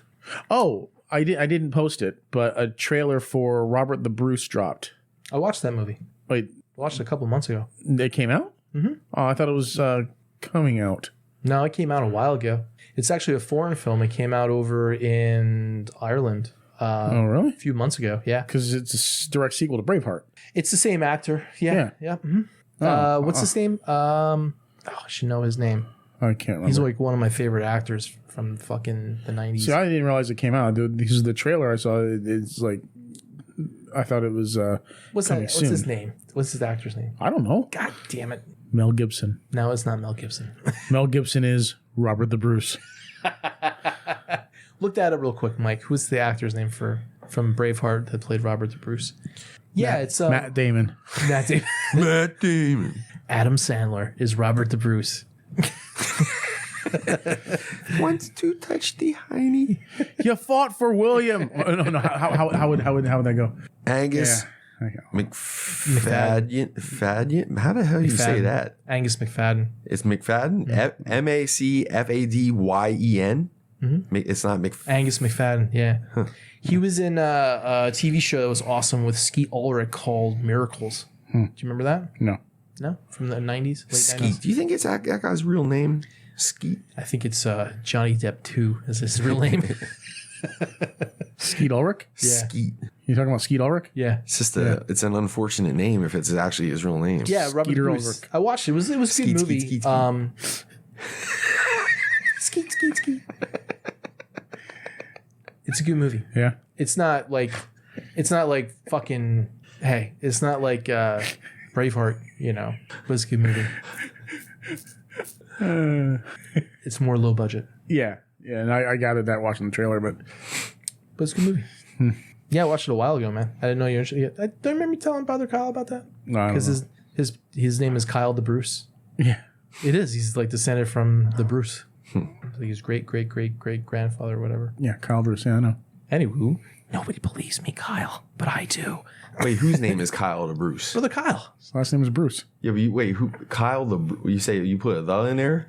He's the Bruce. He's from the Bruce. He's a descendant. Wait, is that on his birth certificate? Kyle the Bruce? I don't know about but it's Bruce. Yeah. No, he's descended from the line of King Robert the Bruce. Right. I mean, I knew I knew that's what his King of name Scotland. was, but it just threw me off when he said Kyle the Bruce. Yeah. And I was like, what is he like Trump, like the Donald and shit, you know? Like what is the Sorry. Brother Kyle T. Bruce. I just like his D&D brother Kyle is his fucking character's name, which is kind of funny. Let's see. Let's move on to the news. This one's The news. This one's for you, Levy. Sonic is number one. You're supposed to pause. No, we're still part of the news. It's in the news. When we get to weird news, is when we pause. Oh, okay. All right. So Sonic is number one at the box office for 2 weeks in a row. Good. Over Good for $200 them. million and breaks the record for video game movie opening. Yeah. Most money made. Well, it's not a really hard record to break, I'm sure. It was Detective Pikachu, I think, had it. Yeah, and that's So like the most recent video game. It made more money than Detective Pikachu. I know that. So But when that's a they Pokemon. talk about that shit, they take into account like What's that? old like every movie is gonna break records because it's just like inflation. Like they take into account like Sure. number Well, like percentage wise or whatever, Yeah, right? but Pikachu only came out last year, so really inflation doesn't apply. No, Or not much. but I wasn't really even talking about that. I was talking about any movie that came out in the past. yeah, no, they compared adjust to- for inflation. They adjust for all that shit. Yeah. Sometimes, I mean, like if they always say that the record number one holder was Star Wars, or then there was Avatar, but if you adjust for inflation, it's still Gone with the Wind. Yeah. It was like fucking $1 billion some million or whatever. Yeah. I think it's still or I don't know if it beat Gone with the Wind or not. Titanic, I forget. But wait, Avengers Endgame beat Titanic, didn't they? Oh, well, yeah, it's number one. Right, but inflation wise, Oh, I don't know. I don't pay attention. anyway. Well, you're right. It's only been like a year old. So, and the whole thing about the record breaking of video games is like video game movies don't do well. There's Right. hardly any ever that Yeah. do well at all. So, or that are any good. So anyway, so Sonic, yeah, it's 2 weeks in a row, over $200 million. Would Ready Player One count as a video game movie? No, because it's not based on a video game. It's based on 80s nostalgia. Okay. But it's got video game characters in it. True. So does Final Fantasy Avid Children. So Well, that would be a video game movie. Levy's trying to find a loophole, but that's just a loophole, I'm not trying to find a loophole. huh?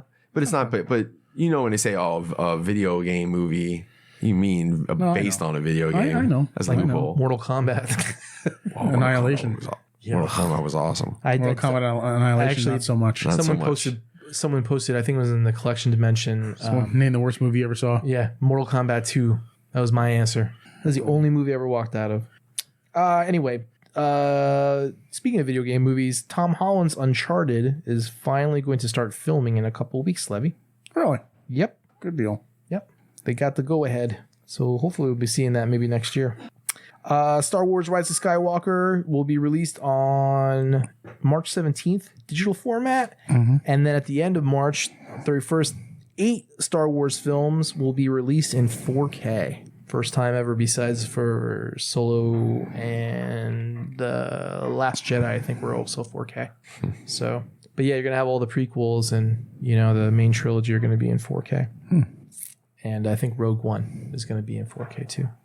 Can't wait for that. That's going to be awesome. In other related Star Wars news, LucasArts revealed that Star Wars The High Republic The High Republic. The High Republic is going to be set 200 years in the past. It's going to deal mostly with the comics. Legalization of Death Sticks. Death Sticks. Midichlorians. The legalization of Death Sticks and midichlorians. Look at that guy out there lightsaber fighting himself. He's out there in the fucking sand just waving it around and shit. Look, I can hold it with my ass. Wonk, wonk, wonk, wonk. How many years in the past? 200. 200 years in the past. The High Republic. The High Republic. The High Republic. Nico did a picture for that on Instagram. Did you see it? I didn't, but I can imagine. Yeah. It was just funny because he had one was his dinosaur was all dressed up in like a robe. With a joint in his mouth. I'm going to go look at it now. Yeah.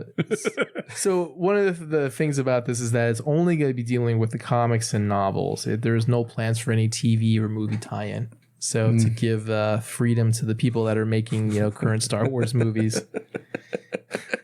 I got it. You got it. Isn't it awesome? Let me see it. Mike, can I see it? Oh, yeah. Okay, here. I'll send it to you. Okay. You don't have to wait for us, Jen. I lost my page. I didn't get that. I just looking at something that fucking Kyle sent. But In the main chat? Master Raptor one. No, he sent it to me. Hold on a second. It's a dinosaur with ropes on.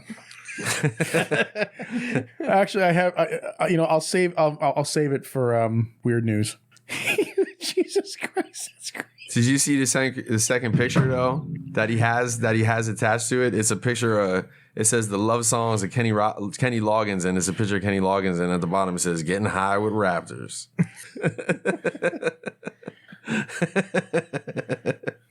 Would you lose your spot or some shit? Yeah. Oh, here we go. I found it again. And one last bit of news I was going to bring up was about the Flames Toys issue with everyone having a big outrage over the way Windblade looked, and the big swirl of hate from all the. Well, because she had an ass on her. Yeah. Which is ridiculous. But the fucked up part is that a lot of times people were posting like videos or things, and they were tying in like Nicey with it, right? Which has nothing to do with fucking any type of official licensed stuff. Because it was like canceled, and I was like, "Oh, what? No!" I'm like, I'm like, they don't give a fuck about what people said on Twitter. But someone was saying the girl that had the issue with it, she like deleted that Twitter account, and like somebody picked it up, and they were like fucking, like trolling her with it. So it was one person. I think it was a couple of them. Basically, just a lot of people that were, quote unquote woke and didn't really like the way it looked. Get woke up, bro. But it was surprising is that it made a lot of news. So I'd have been outraged if Windblade didn't have an ass. I guess it was too promiscuous, maybe. It was too. It looked like she was just a robot, and they just took a human ass and put it in, like, you know what I mean? Yeah. 2 human ass cheeks and put it on the robot. and I mean, it fits. Like, it looks like part of it, but it's definitely. Vanessa, are you in there? I'm gonna send it to you. We'll get your opinion from a girl with an ass. Oh, what'd you think? No, I just like all right. That's good. There's outrage, Vanessa. Get a life, Vanessa said. Wait, what was the second part? Get a life? What? It's a toy. It's a toy. With an ass. Yeah. That's it for the news. Like I said, try to keep it light because of the toy news that we have. By the way, weird news. So, it's a last minute shout out that's just kind of popped into my head. But Brandon Smith, sometimes like I find out people listen and I didn't know that they listen, but he never actually told me that. There's a lot of them out there. He didn't tell me that he listened, but he did tag me on a post for sales of Mortal Kombat, Storm Collectibles, Mortal Kombat 3 Sub-Zero, and he tagged me with a LOL.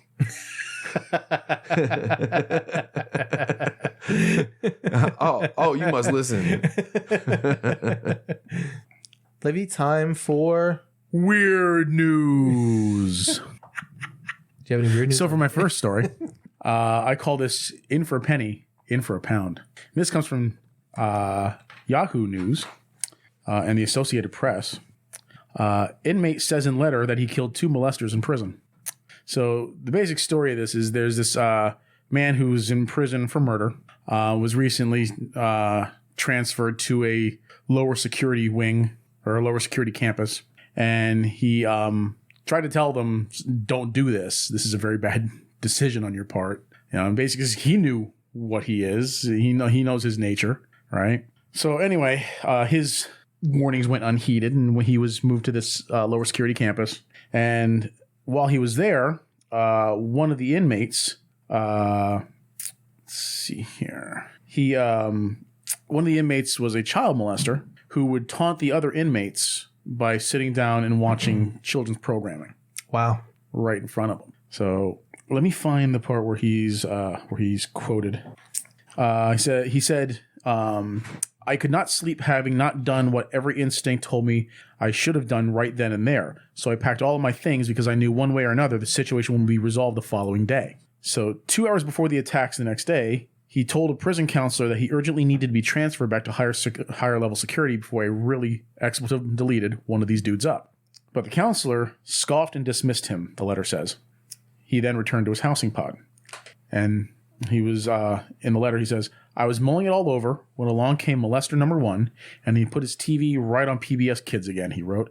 But this time, someone else said something to the effect of, is this guy really going to watch this right in front of us? And I recall saying, I got this. And I picked up the cane and went to work on him. Oh, my God. It was a prisoner who killed a molester in prison. Good friend. Hold on, it gets better. Watson said he then left the housing pod to find a guard and turn himself in. But on the way, he saw a known child trafficker, and I figured I'd just do everybody a favor. In for a penny, in for a pound. Wow. Watson said he then told a guard... Is that his quote? Yeah. Watson said he then told a guard who didn't believe him until he looked around the corner and saw the mess I'd left in the dorm area. Wow. So... he's in segregated housing while he's under investigation for the killings. He hasn't been charged yet. So investigation. He basically admitted it. Yeah, but I mean, the investigation has to be done.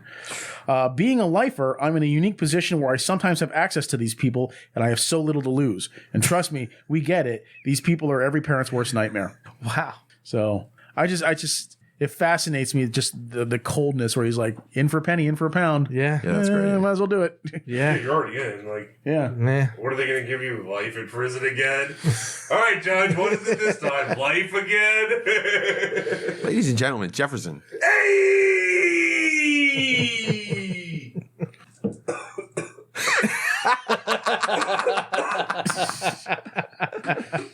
Howdy there, What do you say there, old podcast land people? How you doing, Jefferson? Oh, pretty good. Yeah? Got anything new and interesting in this house?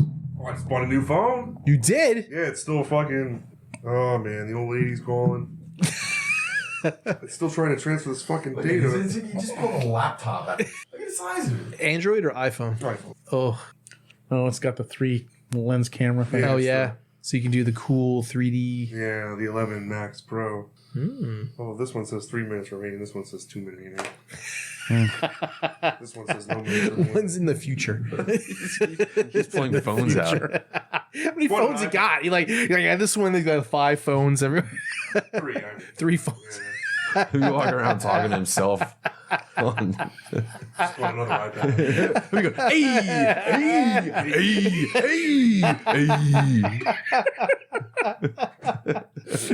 See you later. Oh, man. What's next, Levy? You came in at a good time, Jefferson, for weird news. Weird news.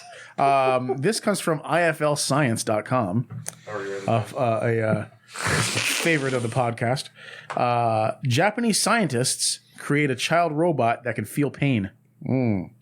What's with the child molester pedophilia shit going on here? There's a second article now. Hopefully the child molesters get to the robots. Yeah. For real kids. Although it might feel the same. That's weird. That's too fucking weird, dude. That's weird. Yeah, so apparently Japanese roboticists have developed a roboticist. Yeah. The child robot that can feel pain. Why could they do it? They developed a synthetic skin that contains sensors to subtly detect changes in pressure, whether it's a light touch or a hard punch. This artificial pain nervous system was then hooked up to a lifelike android robot child that was able to react to the sensations using a variety of facial expressions. Wow. This is getting real weird. It's sadistic. Hence, weird news. Thank God for coronavirus. Wow. Wow. The views of Jefferson do not necessarily reflect the views and opinions of the Blackout and Shout podcast. I wanted to say that, but I didn't know how it went. I was searching for it. Thank you, Levy. Well, you know, I mean, it's one of these people that create the Japanese child feeling robots. Didn't come out right, child robots. Wow. So, yeah, eventually we're going to have robots that feel pain and will want to get revenge on us for causing said pain. Yikes. That is yikes. Yeah. Pull the plug. The theory goes that these robots will be able to communicate with humans more authentically and effectively if they give the impression they are capable of feeling like us. Well, of course, it's going to be more authentic and effective because they can feel pain. So, like, you know, when we stomp on them, they'll be like, ow, stop it, you're hurting me. I think they should make one that looks like Bart Simpson. And then every time you choke, it goes, ah! Ow, quit it. Ow, quit it. Ow, quit it. So, don't have a cow, man. Yeah. He did ask a good question, though. Why not an adult? I don't know. That's the weird part of it. Weirder part. This next one comes from unilad.co.uk. Wildlife photographer shocked to find seagulls fighting over a dildo. See, now we're talking, Levy. Yeah. Photos have emerged that prove once and for all that seagulls give zero fucks whatsoever. Any social niceties long since tossed out to sea. So the photographer, Jennifer Lee, was out trying to get some pictures of some newborn seal pups, but instead came across these seagulls fighting over a dildo. Here's one of them on the beach with the dildo in its mouth. Great. One of It's the one with the penis in its mouth. I don't even know I can't really see it all that well. Is it the... Oh, there it is. Here's one with a seagull on the wing with the fake cock in its mouth. That shit looks Photoshop, man. Stop it. Is that for real? Yes, it's for real. He dropped it.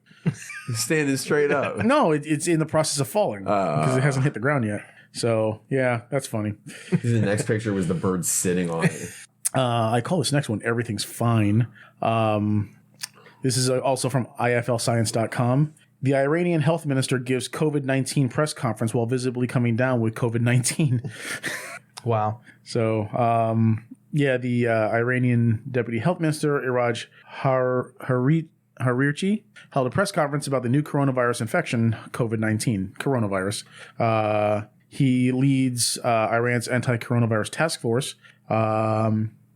They reassured the public that they weren't covering up the scale of the outbreak, following accusations that Iran had more cases than the official number of cases reported, and basically various other things about what they're trying to do to contain the outbreak and whatever. But all the while, he's visibly showing signs of the illness. So he's sweating, he's wiping at his brow and everything. That sucks. He's visibly sick. The man's visibly sick.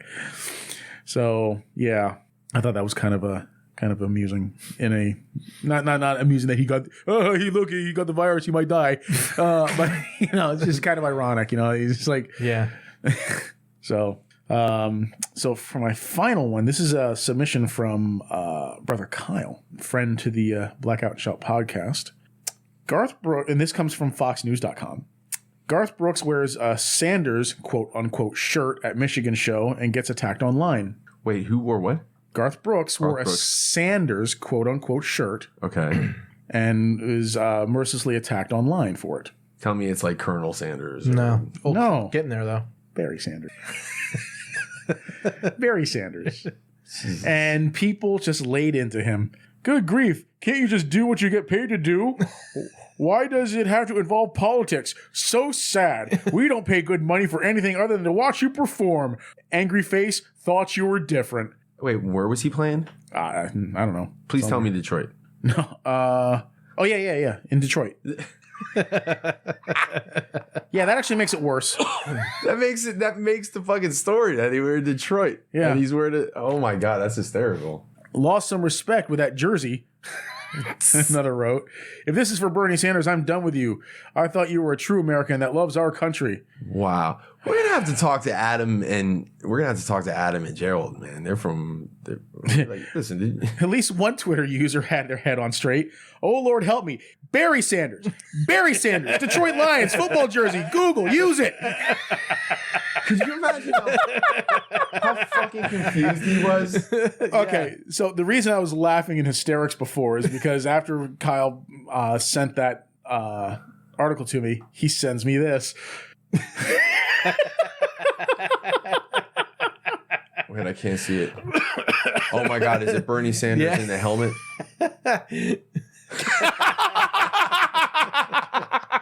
Did he do that? I don't know. He did. It's pretty Bernie good. Sanders been working out because man's jacked. Yeah. It's hilarious. Greatest running back in NFL history. I'm going to run that ball into the end zone. I wrote the damn playbook.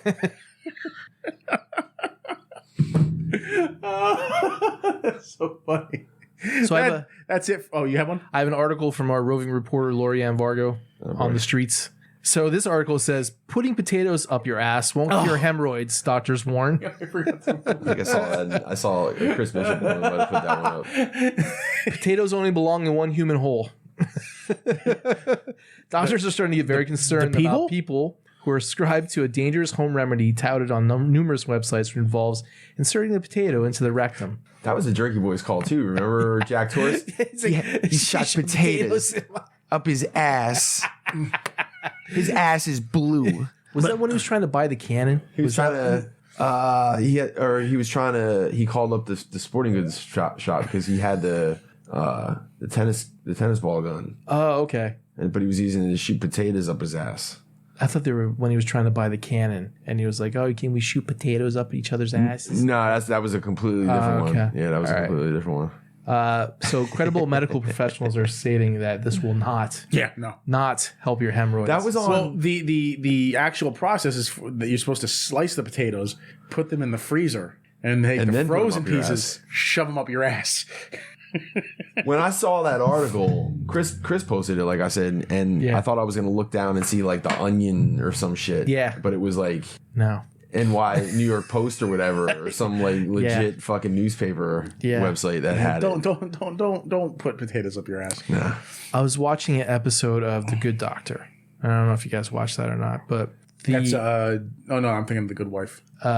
The one woman came in because she had these severe pains and stuff. So here what she had done is that she had taken her child's poop, blended it up in a blender, and then did an enema on herself. Because there's this home remedy where you can take the real good bacteria from a kid or whatever, put it up your rectum and do an enema or whatever, and then it will actually help you with bacteria. Real.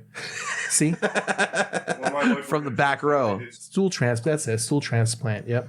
Yeah, they would take it, mix it in a blender, and then shove it back in somebody else. As Lovely slowly turns inch by inch. That's not even the fucked up part. The fucked up part is that somebody had to do that the first time. Well, when you said you put it in a blender, I'm like, she's not going to drink it, is she? You're not making a poop smoothie, are you? 2 girls, 1 cup. Yeah. A fucking poop smoothie. Yeah. Oh, God. Yep. Are you doing this, Dev? No. And is that the end of weird news? That is the end of weird news. Hey, let us know when you guys are all done. All right, we're done. We'll talk tomorrow.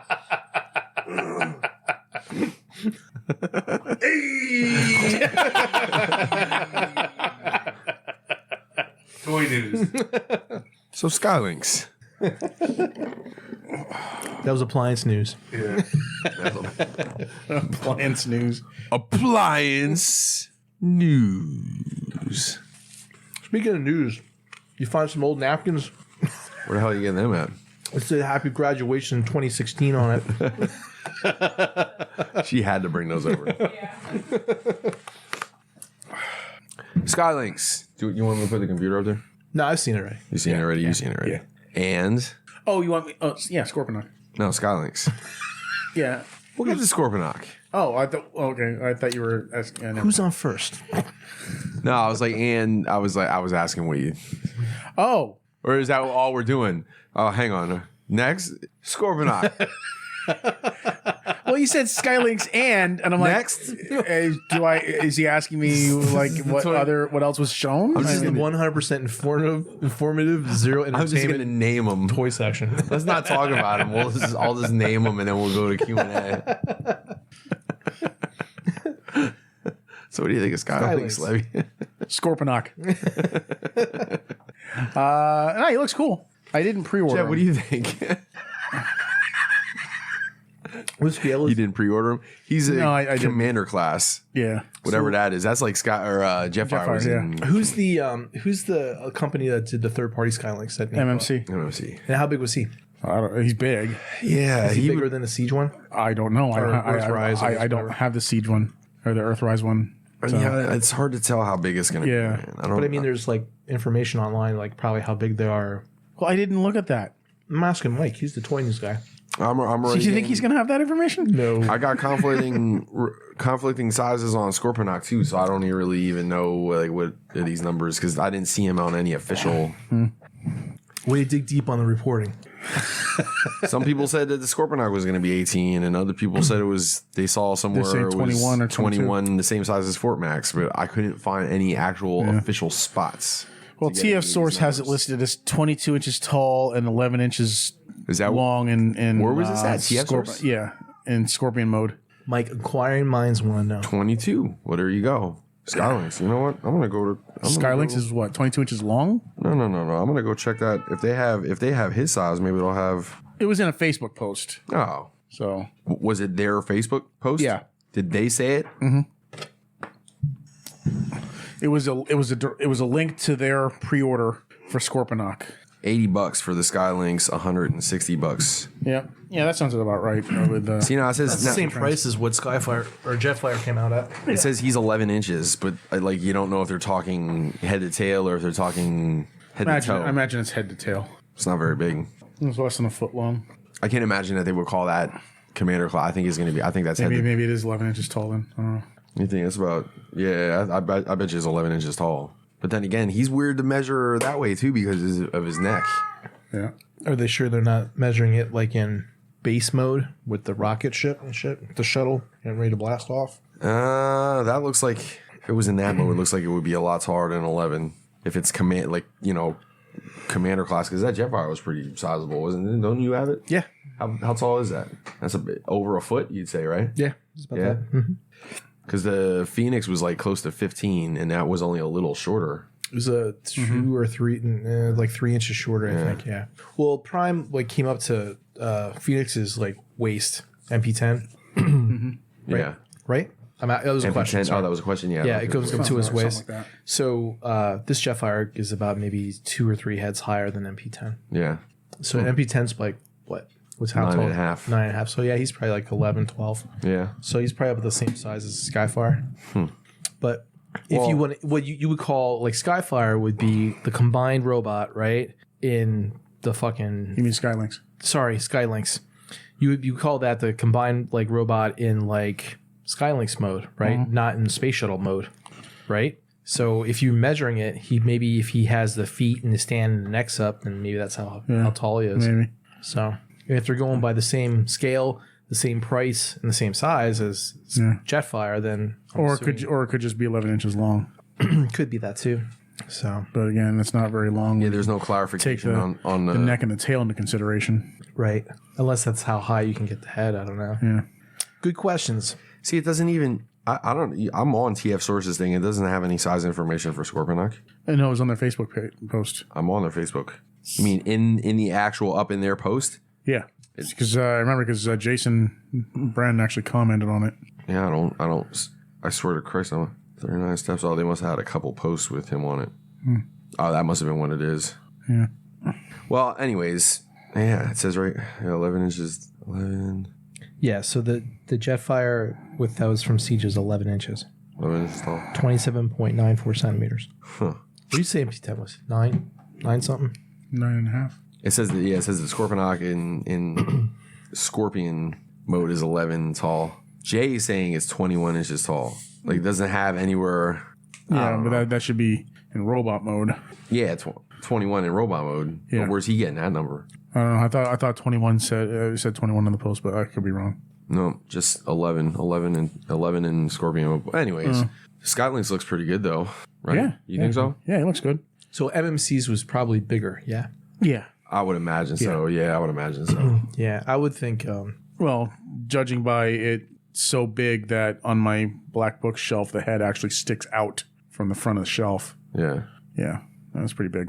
If it all ended today and it was never going to be another third-party robot ever again, I would totally be all right with that Skylinks as my like MP Skylinks. Yeah. So the MMC one was too small to be really an MP, right? And then this Earthrise one will be even smaller. So you'd probably say the MMC one would probably be a better size for Chug, right? Than the Siege one? Or the Earthrise one that's coming out? No, I don't know. I guess because the MMC is like large Chug. Mm-hmm. You know, it's not completely for me. It's not completely about the size of that Skylinks. It's just the how you use it. Aesthetic is just and I guess I'm all right with it being a little more stylized and stuff, but I don't know. I'm just kind of waiting to see what else happens. I'm sure. Well, no, didn't somebody tease a Masterpiece scale Skylinks? Yeah, Gigapower like a couple of years ago. Oh, that's right. So we'll see that in 2050. I don't know. I wonder what they're going to do. They're done now with the Dinobots. Yeah, they haven't shown anything new. No. I think they're done as a company. I'd be surprised if we see anything from them again. Yeah, but they're really slow. So what makes you think that they'd be real quick about? I would think that they would have at least shown something. Because the Grimlock was the last one, wasn't it? Yeah. And that wasn't too long ago. A couple months. I guess. But I think they would have shown something, before the Grimlock was released, Maybe. A lot of people aren't really showing a whole lot anymore until it's almost done. On a side note, that I put my alternate Fans Toys Grimlock head on the other night. Yeah. The G1 head? Like the cartoon head? Yeah, the G1 head without the snarl. Right. Why? I don't understand. Why did he come with red eyes, though? Was there an episode where he had red eyes or something? No, it's the toy. Oh, the toy had red eyes. There should be an option to change it to blue. No, it was blue already. It is blue already. But it came with a little pack that says it was red. Oh, okay. Plastic. So if you want to switch it out to red eyes. Yeah, okay. I just didn't remember anything like that where it was red. I remember getting him eyes with snarl and looking at him, and I'm like, "What the fuck are those, man?" Like I couldn't figure out. Yeah, I was like, "Where's it go?" It's like here, or it's like I was place that part. I was like, "Oh, it's for his eyes." Yeah. Okay. I bought this stuff called Plastic Magic. It's a adhesive. It's really good. I like it a lot. It's more than like say super glue or whatever. Mm-hmm. But when you put it on, what it does is it like slightly melts the plastic that you're applying it like to. Like model cement. Kinda. But it doesn't, if you touch it, it doesn't bind your fingers together at all. And then when you just hold it together and then it bonds in about maybe 20 seconds. It works really, really good. I put my NECA Alien back together with that. Oh, yeah? Yeah, and it's holding pretty good. So just wanted to throw that out there in the toy news section. The Skylinks looks really good, though. Mm-hmm. Actually, I put a post up on the Reflector page with a couple of pictures of the Optimus Prime. Yeah. And it's like, man, this is... Like, I would be really psyched if I did collect mainline stuff. Like, more of these last couple lines than a bunch of the lines before that. Yeah. Because they're getting, I don't know, man. It just looks like they're putting a little more love in them. But they're getting more expensive. Mm-hmm. But, it looks like the engineering is a little bit more complicated. So that's going to happen. But they showed pictures of Sunstreaker and Trailbreaker. Did they? Yep. They look pretty good. Yeah, pictures came out today. I thought I heard a rumor that they weren't doing Sunstreaker for some reason. Like they had chosen to do... Oh, there they are. Look at that shit. Chosen to do a different thing, or I forget how that went. I don't know. They released a picture of a Sunstreaker. That's cool. Dude, those do look cool, man. Yeah, they look good. I like how they use this super turbo thing for weapons. For a gun, yeah. Yeah, man. Yeah. It's a good looking line so far. It's just, I don't know.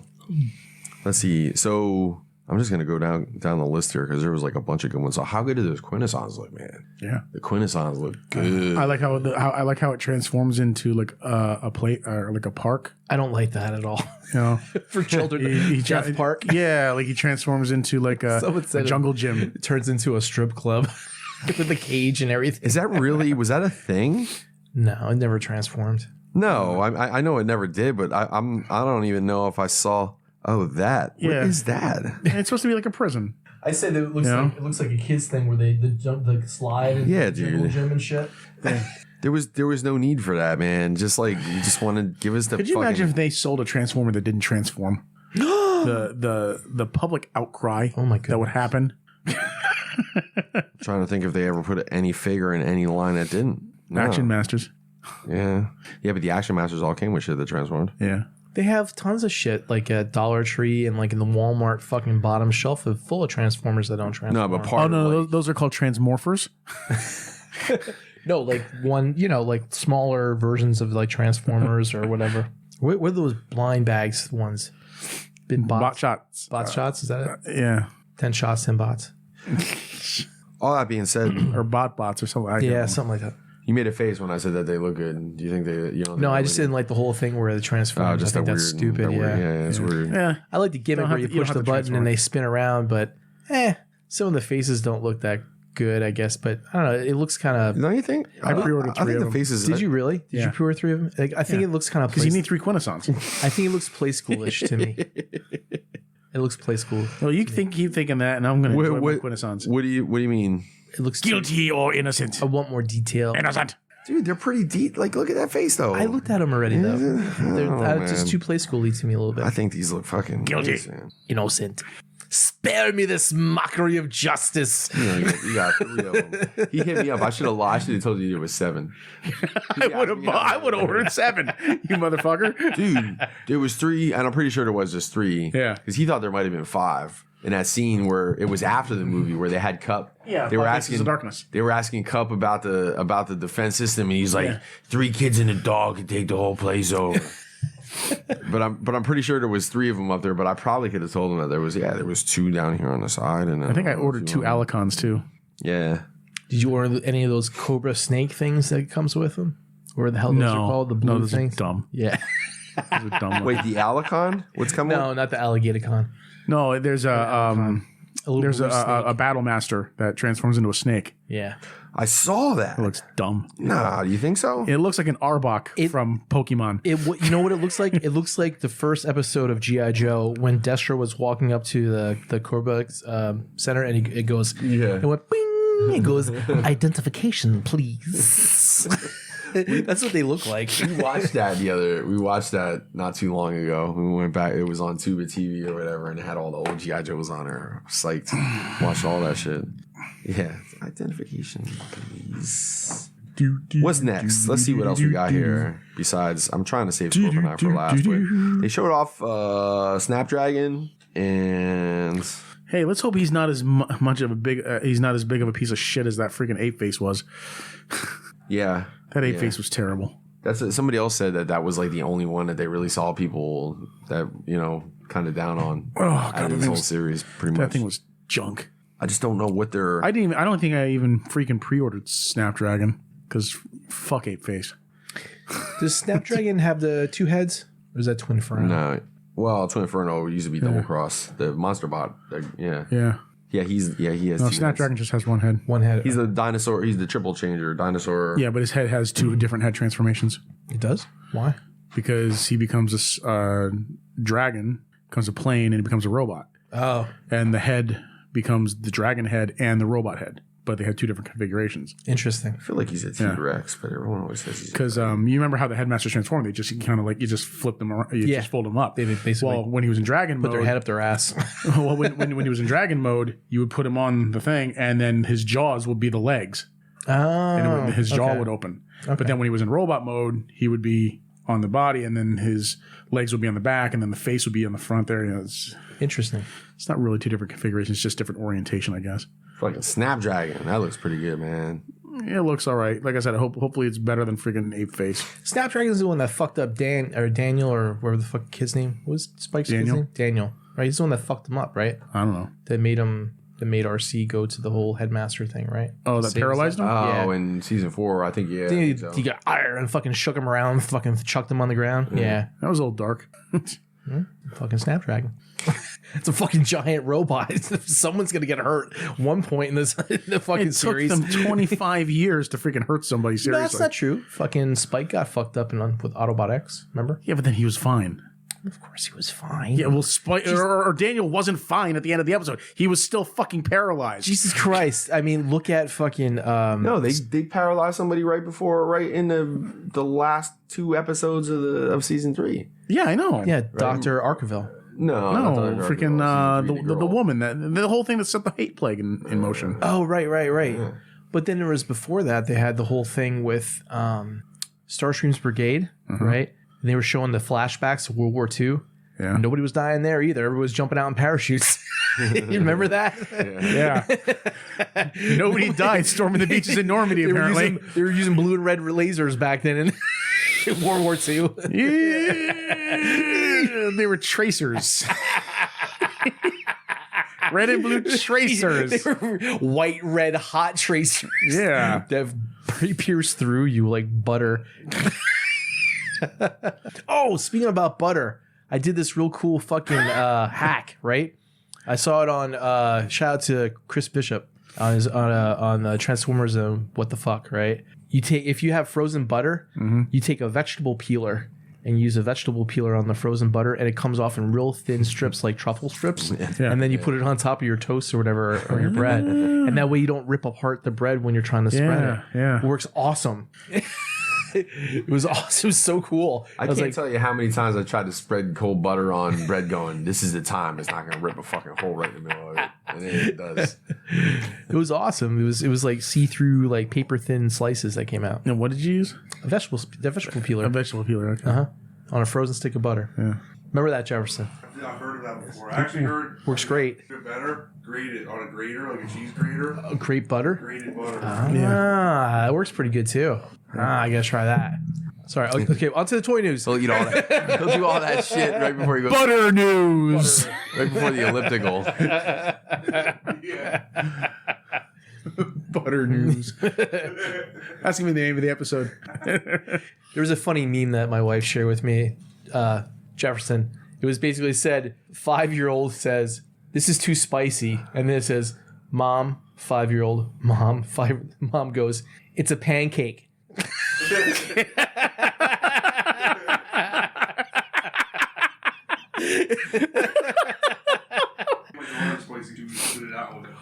Yeah. My kid won't eat crunchy food. He's like, it's too crunchy.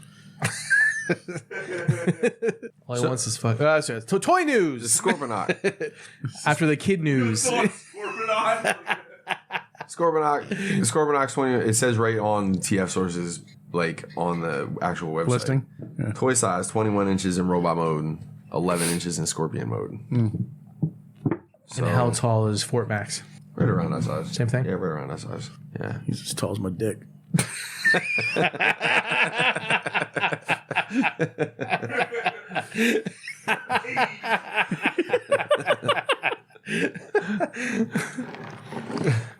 Which mode is that? Is that before or after his transform? My erection mode. Your alt mode? What's next, Mike? There we go. I'm just naming stuff again. Does anybody have any thoughts on the Scorponok, or can we just? Yeah, it looks cool. Actually, what they I like what they did. How they made him like Fort Max, or he's got 2 heads. You know, he's got because you remember the original G1 toy just had the little head, and then it went in the helmet to make it look bigger, right?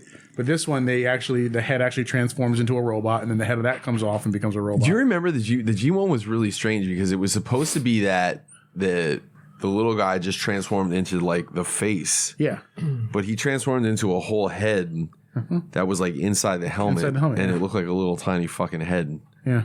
With a helmet inside another helmet. So it's just basically a headmaster Xerox, right? Yeah. Yeah. And that's what this is, right? No, this one's a Xerox turns into like a Cerebros for Scorponok. Ah, okay. That turns into the head. Okay. Yeah. That makes sense. Yeah, so that's pretty cool. So that's the wait this. See you later, Jefferson. Later on there, Jefferson. Although it's kind of cool, they made the intermediate, like the Scorponok's head look like Zarek, and then his little head turns into a little guy that looks like Zarek. So like Fort Max then, basically the same type of design. Well, that's what I said because the original wasn't like that. Right. Yeah. Are you talking about where the little head looks kind of like Cerebros, like just a little? Yeah. Well, does Spike look like Cerebros? No, not really, right? No, I think he was saying that the fact that it had a second head, a small head that turned. Okay, right. I got what you're saying. Yeah, I mean, I think it looks pretty good too, man. You gonna get that when it hits Ollie's? You know what? Somebody was telling me the reason why those were going, and reason why Fort Max and who else went to Ollie's? Triptychon. Yeah.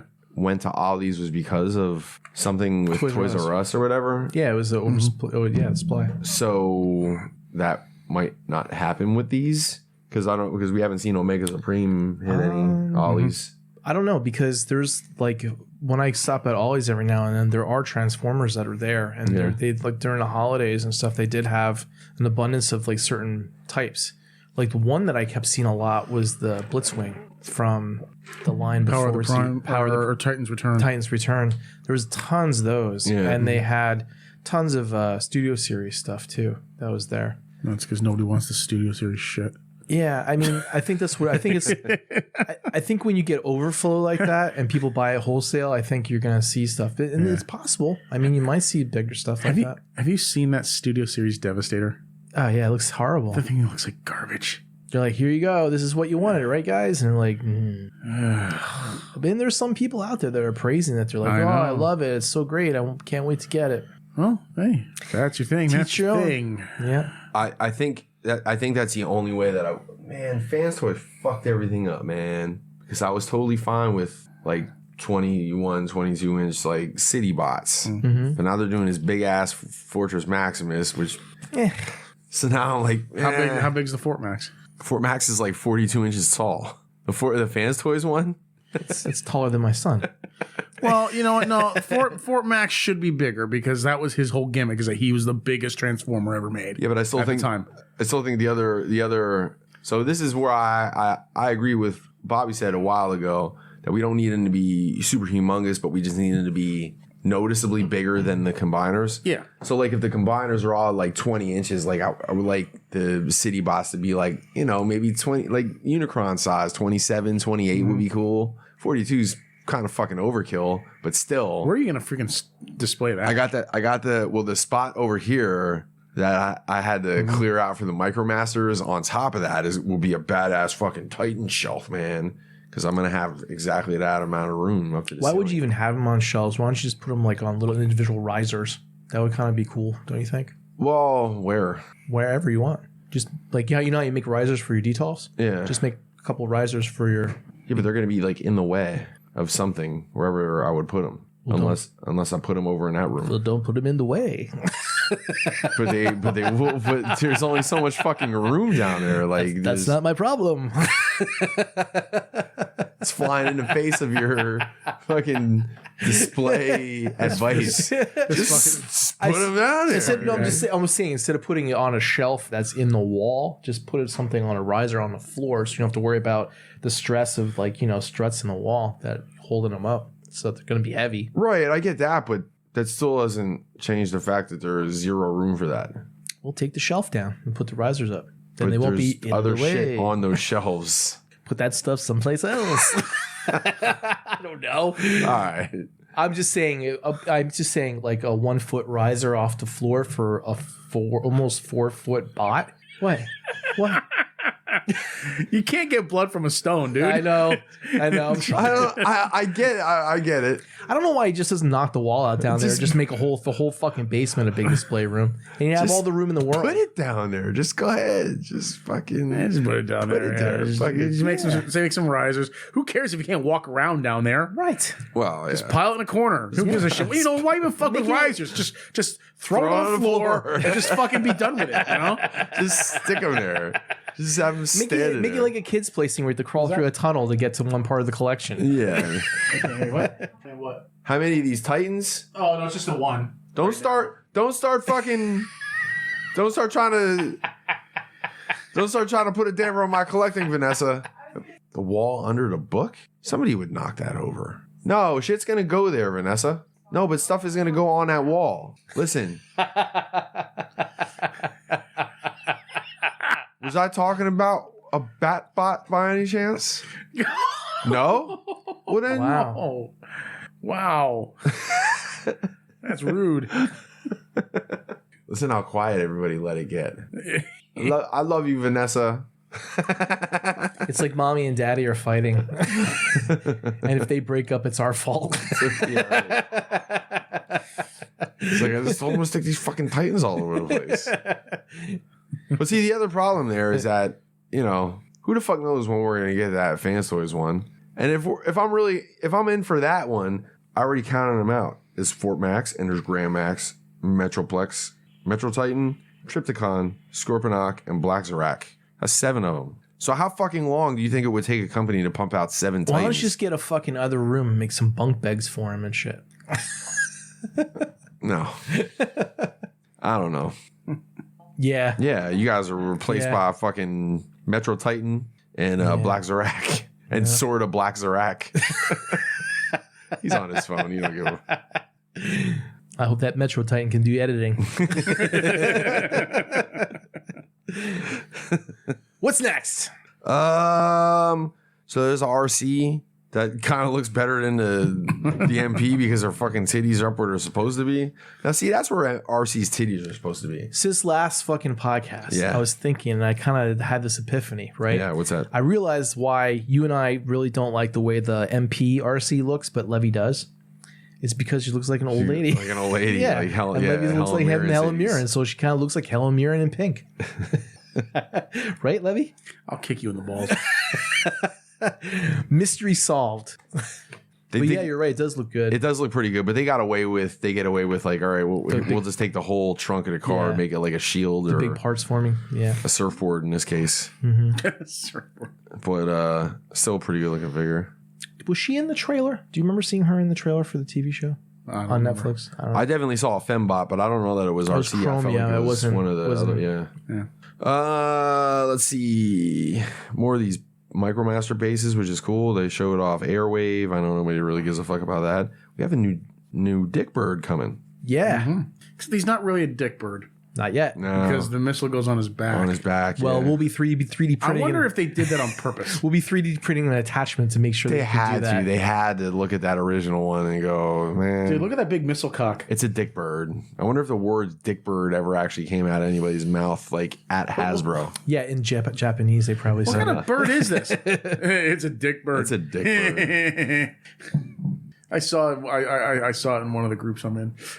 So, I'm happy that there is one because I know Brother Kyle really wanted updated Dick Bird, but like, I don't know, man. Well, it looks like he's gonna have the same cassette gimmick as Soundwave to simulate his Power Masters Oh, because they're that's interesting. they are releasing his Power Masters as cassettes. That's creative. I mean, that's creative. Way And if to- you look at his chest, it's big and square, just like Yeah. Soundwave's. well, that's what it looked like. That's what it looked like. That's where it went back in the day too. Yeah. The one. I don't know about the bird one. I think the bird one might have went somewhere else. It was on his lower back, I think. Yeah, it was a But, Tramp Master. But the I don't know how I feel about the robot mode though. Like I don't know, I man. think it looks all right. Maybe it's the pose that he's in. He's got like a really big upper body and really big like lower legs, but then he's got like, ビッグバード That's Dick Bird in Japanese. big bird. ビッグバード Oh, oh yeah, that's like yeah. Now I hear it. We did that when Shipper was living in Hereford Estates, right? But we were joking around about it was like Hereford Estate sounds like it was trailer park, right? But Hereford Estates made it sound like real. It made it sound high roller. So we were like joking about how it was like a French guy would be narrating like the commercial for Hereford Estates or whatever. So we put Shitbird in the English to French translator, and it was just basically Shipper with a French accent. It was shit. That's exactly what it was. Shit the bed. Shit the bed. Shit the bed. Shit the bed. Merde. So Dick Bird. So that's cool. Go for Brother Kyle. I know he's excited about that. Yeah, we pretty much got the Quintessons. We got RC, Snapdragon, the Alicon. So you got a couple Alicons. They're kind of cool looking. The Alicons, right? Yeah. The Alligator-Con? No. Alligator-Con. I'm saying Alligator-Con. It's Alligator-Con. This is Alicon. Yeah. Close cousin. It's a con that transforms an alligator. It's a cousin. Alligator-Con. That's more of a Crococon. Crococon! Oh, they got a smoke screen too. Earthrise smoke screen. He looks pretty good too, man. I'm glad you guys are into this. What else can we not? Go ahead, Jed. What toys do you got that we can also not talk about? Are you all done with the Transformers news? Are you done with the toy news? Yeah. Anything else that's interesting within any third party news at all? I didn't see any new third party stuff. Did they show off Flame Toys Victory Leo yet? Or did we talk about it before? They showed that off a while ago. Did they? The lion part of it? Oh no, but did they show the combined part? Yeah. I feel like we saw that a while ago. Did we? Yeah. Okay. Because I just saw it this week. I didn't recall ever seeing the combined mode. Leo Convoy went up for sale this morning. Yeah, I saw that. It was 16,000 yen, whatever that translates to be. I think is like 142 or something like that. Something like that. Tigatron news was updated. The MSRP in US dollars, BBTS and Chosen Prime was 240. Jesus. Oof. All the Beast Wars guys are like, oh, it sounds good. Sounds reasonable. $239.99. No, look how reasonable that is. In the Stasis Lock chat, they all were like, that's a little high. That's kind of expensive. Yeah. Wow, that surprises me. Dakota did say that Dinobot was $10 more, I think it was. But for a bigger, way bigger figure. Well, it was said, it was the joke. It was only about a head higher, so $10 a head. Oh, is that? Oh. I thought he was. Makes sense for $10 a head. Oh yeah, right? that's right. You know what? I'm thinking that Tigatron is going to be more like Cheetor size, but he's definitely going to be bigger. He's bigger, yeah.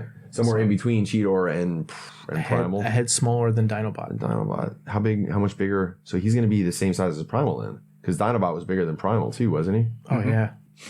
Yeah. Man, $239.99. Good fucking God. So that means he'll probably be like 200. It's a good thing I don't collect Beast Wars. Because who would want to? Because of the price? No, just because you got 11 episodes left before you get your collection going. No, I want to start now. No, I want to do a Beast Wars podcast as a member with no fucking Beast Wars anything. Like I just think that'd be funnier. I have one Beast Wars. I have one. It would be like, hey, you gonna get MP50? Nah, man, that's too expensive. I'm gonna not get one, and then I'm not gonna get one in the box. I didn't even tell you the price yet. Nah, man, too expensive. The price don't matter.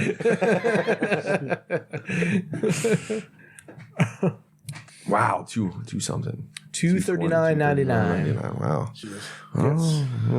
How much was MP36? Megatron? Yeah, wasn't he like that same price? He was that price, right? Right around. Right around that. Yeah, but he was much cooler. Well, he came with a lot of accessories, so true. He was much cooler. Well, he's Megatron, yeah. I know that Beast Wars Megatron was like 3 something. So was it that much? Yeah. Wow, dude! Imagine paying $315 garbage. I'm kidding. I'm kidding. No, from what I saw, that figure was actually pretty aces. I'm getting pretty close to just being tired of MP's shit altogether. Unless they put something out there that they just nobody's done yet, you know. But they're putting out in that RC. But there's no reason to if you have Masterpiece Run Amok, $350. I'm in. Runabout. When's Runabout? $354. Gotta count for inflation. I just pay $700 for a pair of battle chargers, man. They'll send your ass right to the nut house. Right next to some dude scratching. That guy's over there scratching. You're over there with your fucking run amok pre-order, giggling to yourself. The scratcher's over there going, that motherfucker's crazy. Yeah. Yeah, man. I think RC is going to be probably around Hound price, I think. Yeah.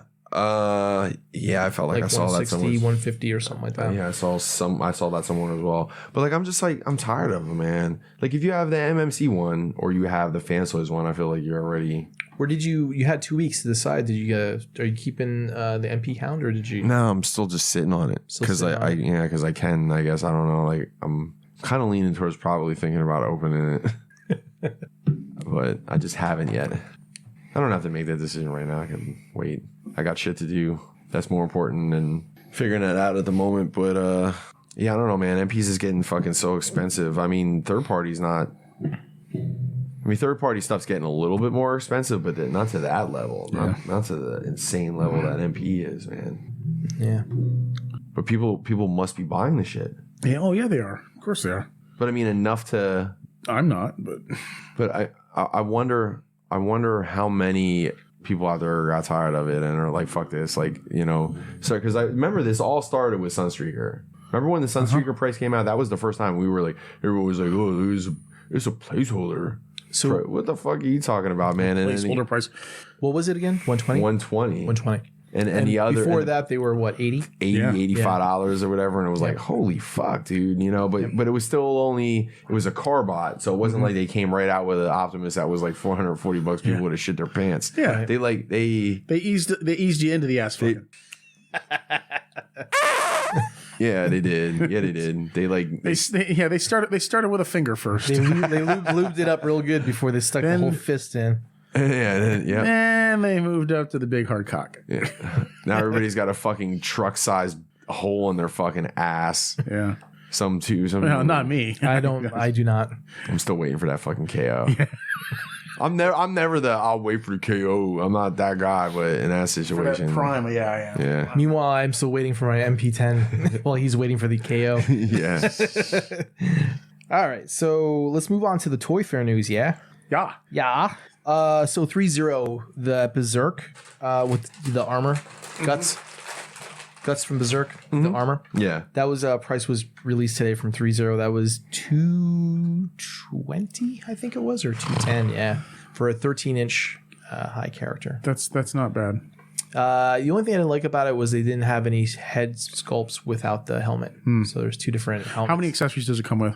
Just the giant sword, a couple pair of hands. And I think that's it. Oh, okay. So that to me, I think that is a little overpriced then. Yeah. So I'm gonna pass on that. I was gonna get it, but I'm gonna skip that.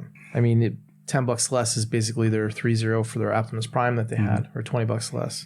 Yeah. So that's the other thing too that came out. Their Blitzwing, was that 3-0? Probably. I think so. Came out, yeah. That's why I like the Fison 1/6 scale figures, because you get so much for your money. Like, and they're so much lower in price than other 1/6 scale figures. Like, what? I'm pre-reading the questions. Like they're like between 160 and 180, right? But you get so many accessories. You get armor pieces. You get weapons. You get all sorts of stuff. You get rooted hair. You get clothing. You get sculpted buttholes and cooches and nipples and anatomically correct and penises of varying levels of erectness and length.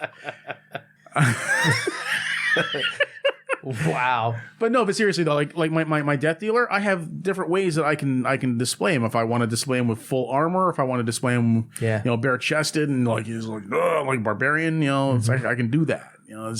And that was only like $160. Yeah, I mean, if you look at like say like NECA and you get like a Teenage Mutant Ninja Turtle, they came with like tons of stuff. Like the Foot Clan members came, I think, with like 3 or 4 different sets of hands. Yeah, they came with all the weapons, the tonfas, the nunchucks, the axes, all that stuff. And Shredder came with a cape. There was some soft goods on it, and that was only like $25. A pop. So and the other benefit of getting Fison over the bigger name 1/6 scale companies is you get like the best articulated 1/6 scale figures on the market.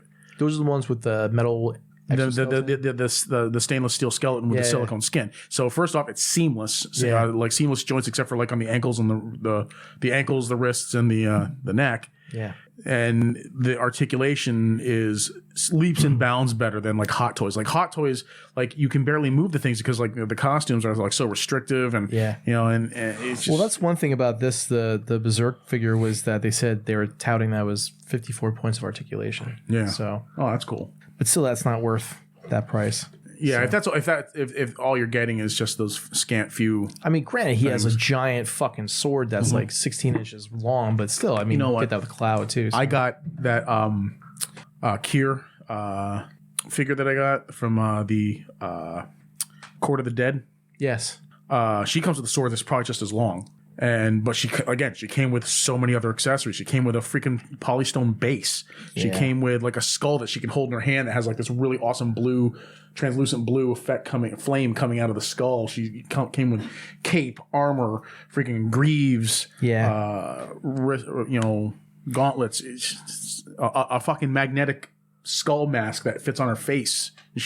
All for $170, $180, something like that. No, that's cool. So if you're looking, if anybody's looking to get into the 1/6 scale market, look at Fison or TB League. They're the same company. They've had to change their name several times, but they're currently TB League. Look into their figures, man. They're best 1/6 scale figures in terms of like price, accessories, and articulation. So Square Enix came out with some 1/12 scale Marvel at the show. They were what company? Square. Oh, those Gundam looking ones. Yeah, they were designed by the same dude that did the DC stuff. I forget I think his name starts with the N. Something Nagamatu Sasu or something like that. I forget. Yeah.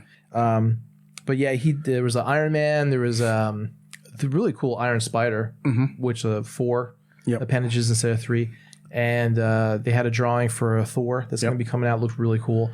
And then a Captain America too, which looked okay. I didn't understand the 2 different colored shields, but whatever. But the Foosh posted a video either yesterday or today. It was a wrap up of Toy Fair, right? And they were talking about those Marvel figures, and they were saying that the representative on the floor there was on the phone with the artist, taking direction from him of how to pose the figures. So he would like make like a tiny little adjustment, take a picture, send it to him, then be like, "How's that?" And he's like, "Okay." Good. He'd make another adjustment just to get the fucking pose right. Yeah, Takara should fucking take notes from that shit, We at shows, the sales guys or whoever are setting up the things. Yeah. Yeah, they always just look like they just like throw them up in the air and however the fuck they land, that's how they stay. Yeah. No, that's great. Let's see. Those so there's gonna be 6-inch. It's gonna be under the Play Arts label, which is gonna be cool. We'll definitely want to check that out. They did look cool. They also showed they showed them before, but they showed them again with the small little 8-bit characters, the polygon versions of like Final Fantasy 7 characters. Yeah. So that's kind of cool. And there's also statues that they showed, which are going to be available soon too. I have a feeling those are going to be a couple $100 too. Let's see. Storm Collectibles. They showed Samurai Showdown. Which character was it? Hamaru. Right. And what was the other thing they showed? Storm? I thought they had something else too they showed. Golden Axe. They showed they had shown Axe Battler and the skeletons already. There was new Gears of War characters. This time they showed off some Locust. Cool. Was that from Storm? They showed the new Raiden figure. They showed the alternate color Raiden with the red tunic. You're all in on that Raiden, right? Oh, yeah. You're not getting the red. You're not getting the red tunic though, right? No. I was thinking more and more about what you said, man, about the fucking ninjas. The ones that are more that came out for 3 and after 3, like if there's like a Rain and an Ermac, I would probably have to sell the first because they were never in those because costumes. they weren't. Yeah, they weren't. You know what though? If they do an Ermac in the Mortal Kombat 3 costume, I might get that one because I liked Ermac a lot. Yeah. So as a matter of fact, I would definitely do that. I would definitely fucking trade those. Yeah. Because Smoke and they were in 3 to begin with, and well, no, Smoke was in Mortal Kombat 2. Yeah, and Noob Saibot, so you could keep him. Yeah, I could. Keep them. But yeah, no, the But Ermac and Rain. Ermac sure. and Rain, yeah. And I would that would break up the ninjas too. Well, no, because Ermac was in Mortal Kombat 1. He wasn't in Mortal Kombat 1. Nah, I don't count that. Not really, but he was a glitch in Mortal Kombat 1. Yeah. But, you know, he was a red scorpion. Nah. But that's not Ermac's thing anyways. Error macro. He's you know, he's with the fucking, he got the green. Bleh. No, I know. But he did. No, I'm saying his character model was basically a yellow scorpion. Right. A red scorpion, rather. So, in Mortal Kombat 1. Nah. Yeah, but I would have he to did choose, appear in that costume. I would have to choose between one of them. And I would pick the more like well-known version? Yeah, well, yeah. Trying to think of another example of that shit. Like the Seekers or whatever, if they had Rainmaker Tetrajet Seekers and had the regular Seekers, like it would all depend on which ones. Like if they came out with the Acid Storm and Sunstorm and the ones that showed up on Cybertron as Tetrajets, I would get them instead of, you know what I mean? Because that's their prominent, the prominent mode. So that's what I would do. Pick one or the other, Levy. Gotcha. So NECA came out with a whole bunch of shit too. Yeah. Teenage Mutant Ninja Turtles. They showed Casey Jones. They showed from the second movie. What was the name of those fucking turtle and the Toka and Razor. Toka and Razor, right? Yeah. And Super Shredder. They showed. Yeah. All those are passes for me. So I'll probably get Casey Jones and that's it. Because this is the movie stuff, right? Yeah. You know what? A turtle collection, I feel like, would be a tough thing to if you weren't like going to collect all kinds of shit, because there was so many. Like you had the movie turtles, and then you had like the Archie turtles, and you had the Mirage turtles. But even within Mirage, there was like you had the animation turtles. So many different kinds of like. Yeah. Well, it's been how many years of turtles, stuff coming out. Yeah. So like what it's what I mean? Like Transformers trying to collect every single line of every character that ever came out. Yeah. Yeah, because you have your G1 Prime and you got your IDW Prime and you got your this Prime and that Prime and all those guys. I would really like to see like them do a movie version of Bebop and Rocksteady. Yeah, just like in like same in style. That style. Yeah, in that style. I thought that'd be kind of cool rather than Tokar and Razor. I mean, I understand it was in the movie, but why did they? Oh, and there's. Do you remember why they did that instead of Bebop and Rocksteady? Oh, that's a good question. I don't know. I was just curious. But I don't know either. That's a good question. They also showed a Raphael in the Humphrey Bogart jacket and hat. So that's a pass. I'll just have Levy sew one together for me. Just take one of your lab coats. Yeah. Dye it brown. Yep. They showed Jaws characters. So Sheriff Brody. And, oh, really? Yeah. And Quint. You're going to need a bigger boat. Yep. Gonna have to need a boat. And we're going to need a shark. Yeah. They also showed John Nada from They Live. Roddy Piper. Oh, yeah. And they showed Back to the Future. Marty McFly. They showed a DeLorean too, right? I think. I don't know. A smaller DeLorean model. I'm not sure. That was all they showed was Marty McFly, right? I think so. Oh, wait, no. Well, no, they showed him and they showed Marty in a radiation suit. Oh, okay. But there was no doc or nothing else like that. I think so. What else did NECA show? Like, that's all I have written down. I think that was it. I noticed more horror stuff. Yeah. And can you think of anything else before we go to the Hasbro part? Mesco 112. Who did they show? I can't remember what the new figures are. They Mr. Freeze they showed already. Two-Face, which went up for pre-order a couple weeks ago. They showed the Hush Joker and what was the other one? Can't remember what the other figure was. The Hush Joker? Yeah. Or was that what line? Was that Mesco? No. Mafex. It was Hush Joker, right? I don't think Mafex was at the show. What was the one that just went up for order then? Oh, that's the Dark Knight Returns Joker. No, this was a Hush. No, it's that Joker with the batarang in his eye. That's Dark Knight Returns. No, the one in like the gray suit or the white suit. Yeah, that's Dark Knight Returns. It is? Yeah, he's really big, wide-shouldered. Yeah. Yeah, that's Dark Knight Returns. Oh. Why did I think it was Hush then? What came out that was on Catwoman Hush? Okay, maybe that's what I was thinking of. Superman Hush, Batman Hush. Did they show those at the show? No, I don't think Mafex was there. Oh, okay. So Hasbro showed a ton of shit. Won't we, before Mike falls asleep, let's talk about G.I. Joe. So I was on another toy online dealer's site, and I can't even remember what it was because I had already clicked off it for a while. How dare you? It was, so TCP had a wave of 5. Yeah, we were talking about that. 3 figures that we know, the Roblox, Duke, Scarlet, and then 2 mystery figures. And I saw Chosen Prime actually commented because somebody says, anybody have any idea what the mystery figures are? And he says they think Storm Shadow and Snake Eyes for the other 2. So they are going to do Snake Eyes in the set. Well, he said they think. Oh, in the normal set? In the wave. Yeah, it's supposed to. But why would they call it secret? I mean, they're showing the collection version. You know, the Well, I don't convention. know. I saw version. that they're doing it. They're releasing a Snake Eyes as part of the regular assortment. I didn't see any like pictures of it in the wave. Like I saw it as a collector's, version from the convention, but not as an actual. No, wave. I saw somewhere that they said that it's going to be part of the regular assortment, just not with all the extra accessories. See, I don't see. If you're going by the poster, we were talking about this. I said I could see Snake Eyes and Gung Ho. No, it was an actual picture of the figure in the box. From the collectors. No, not from the collectors thing. From the collectors has the box though. I understand, but the one that they showed is the box is in the box. I understand that. Okay. What I'm saying is this was one that is said to be part of the regular assortment. Okay. And there's a picture of it? Yeah. I don't remember where I saw it, so take that as you will. But the Mezco figures I couldn't remember, or the Predator and the Alien. That's it. There was there was a NECA stuff too. There was a NECA Alien from the first movie. Mm-hmm.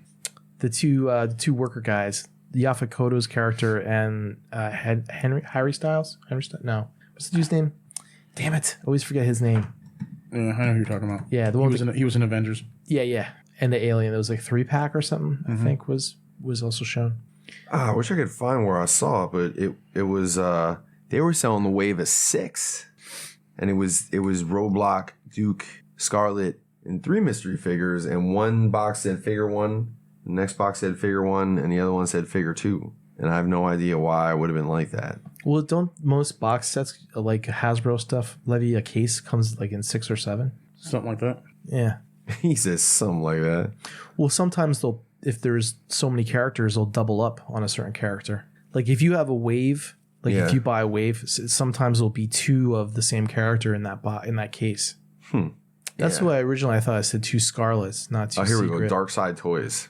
Okay. Look at case pack of 6. So yeah, I guess there will be 2. That one, where it says figure 1, that's going to be the same, whoever it is, right? Right. That's cool. So there's probably going to be 5 characters in the wave? Yeah, looks that way. So I'm assuming if it's going to be the wave, then it'll probably be Snake Eyes and Gung Ho. What makes you think Gung Ho? Because he was in the poster. Oh. From the Toy Fair convention. Interesting. I don't remember seeing Storm Shadow in there, but I would think that all the Joes would be in a wave, and then they'll have all the Cobra in the next wave, which they said, Levy, let me see if I got this right. Cobra Commander, Destro, Baroness, who else? A Trooper, I think, and maybe Storm Shadow.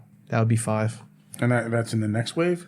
The wave, Cobra wave. Oh, okay. As people are naming off like random character names or whatever, the more I'm realizing that I'm probably going to be getting most of these. Yes. Well, I need that Baroness in the worst way. Yeah. It's been 2 weeks since we were talking about this before. Like literally, Snake Eyes came out, went up for pre-order, and I pre-ordered 4 of them, and then they showed the first 3 characters of the wave. What do you guys think about how they looked?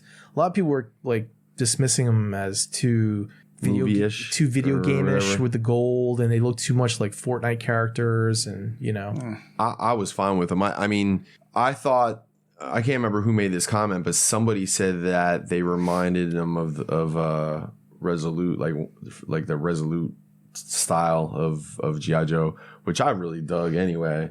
But yeah, I liked them, man. What do you like? Stop it with this fucking man. All these people with this cartoon accuracy. If it's a cartoon that came out before like 2000, let's not talk about cartoon accuracy, because if you're getting it exactly cartoon accurate, like exactly, it's probably going to look like shit. It's either going to look crappy or it's going to look boring or both.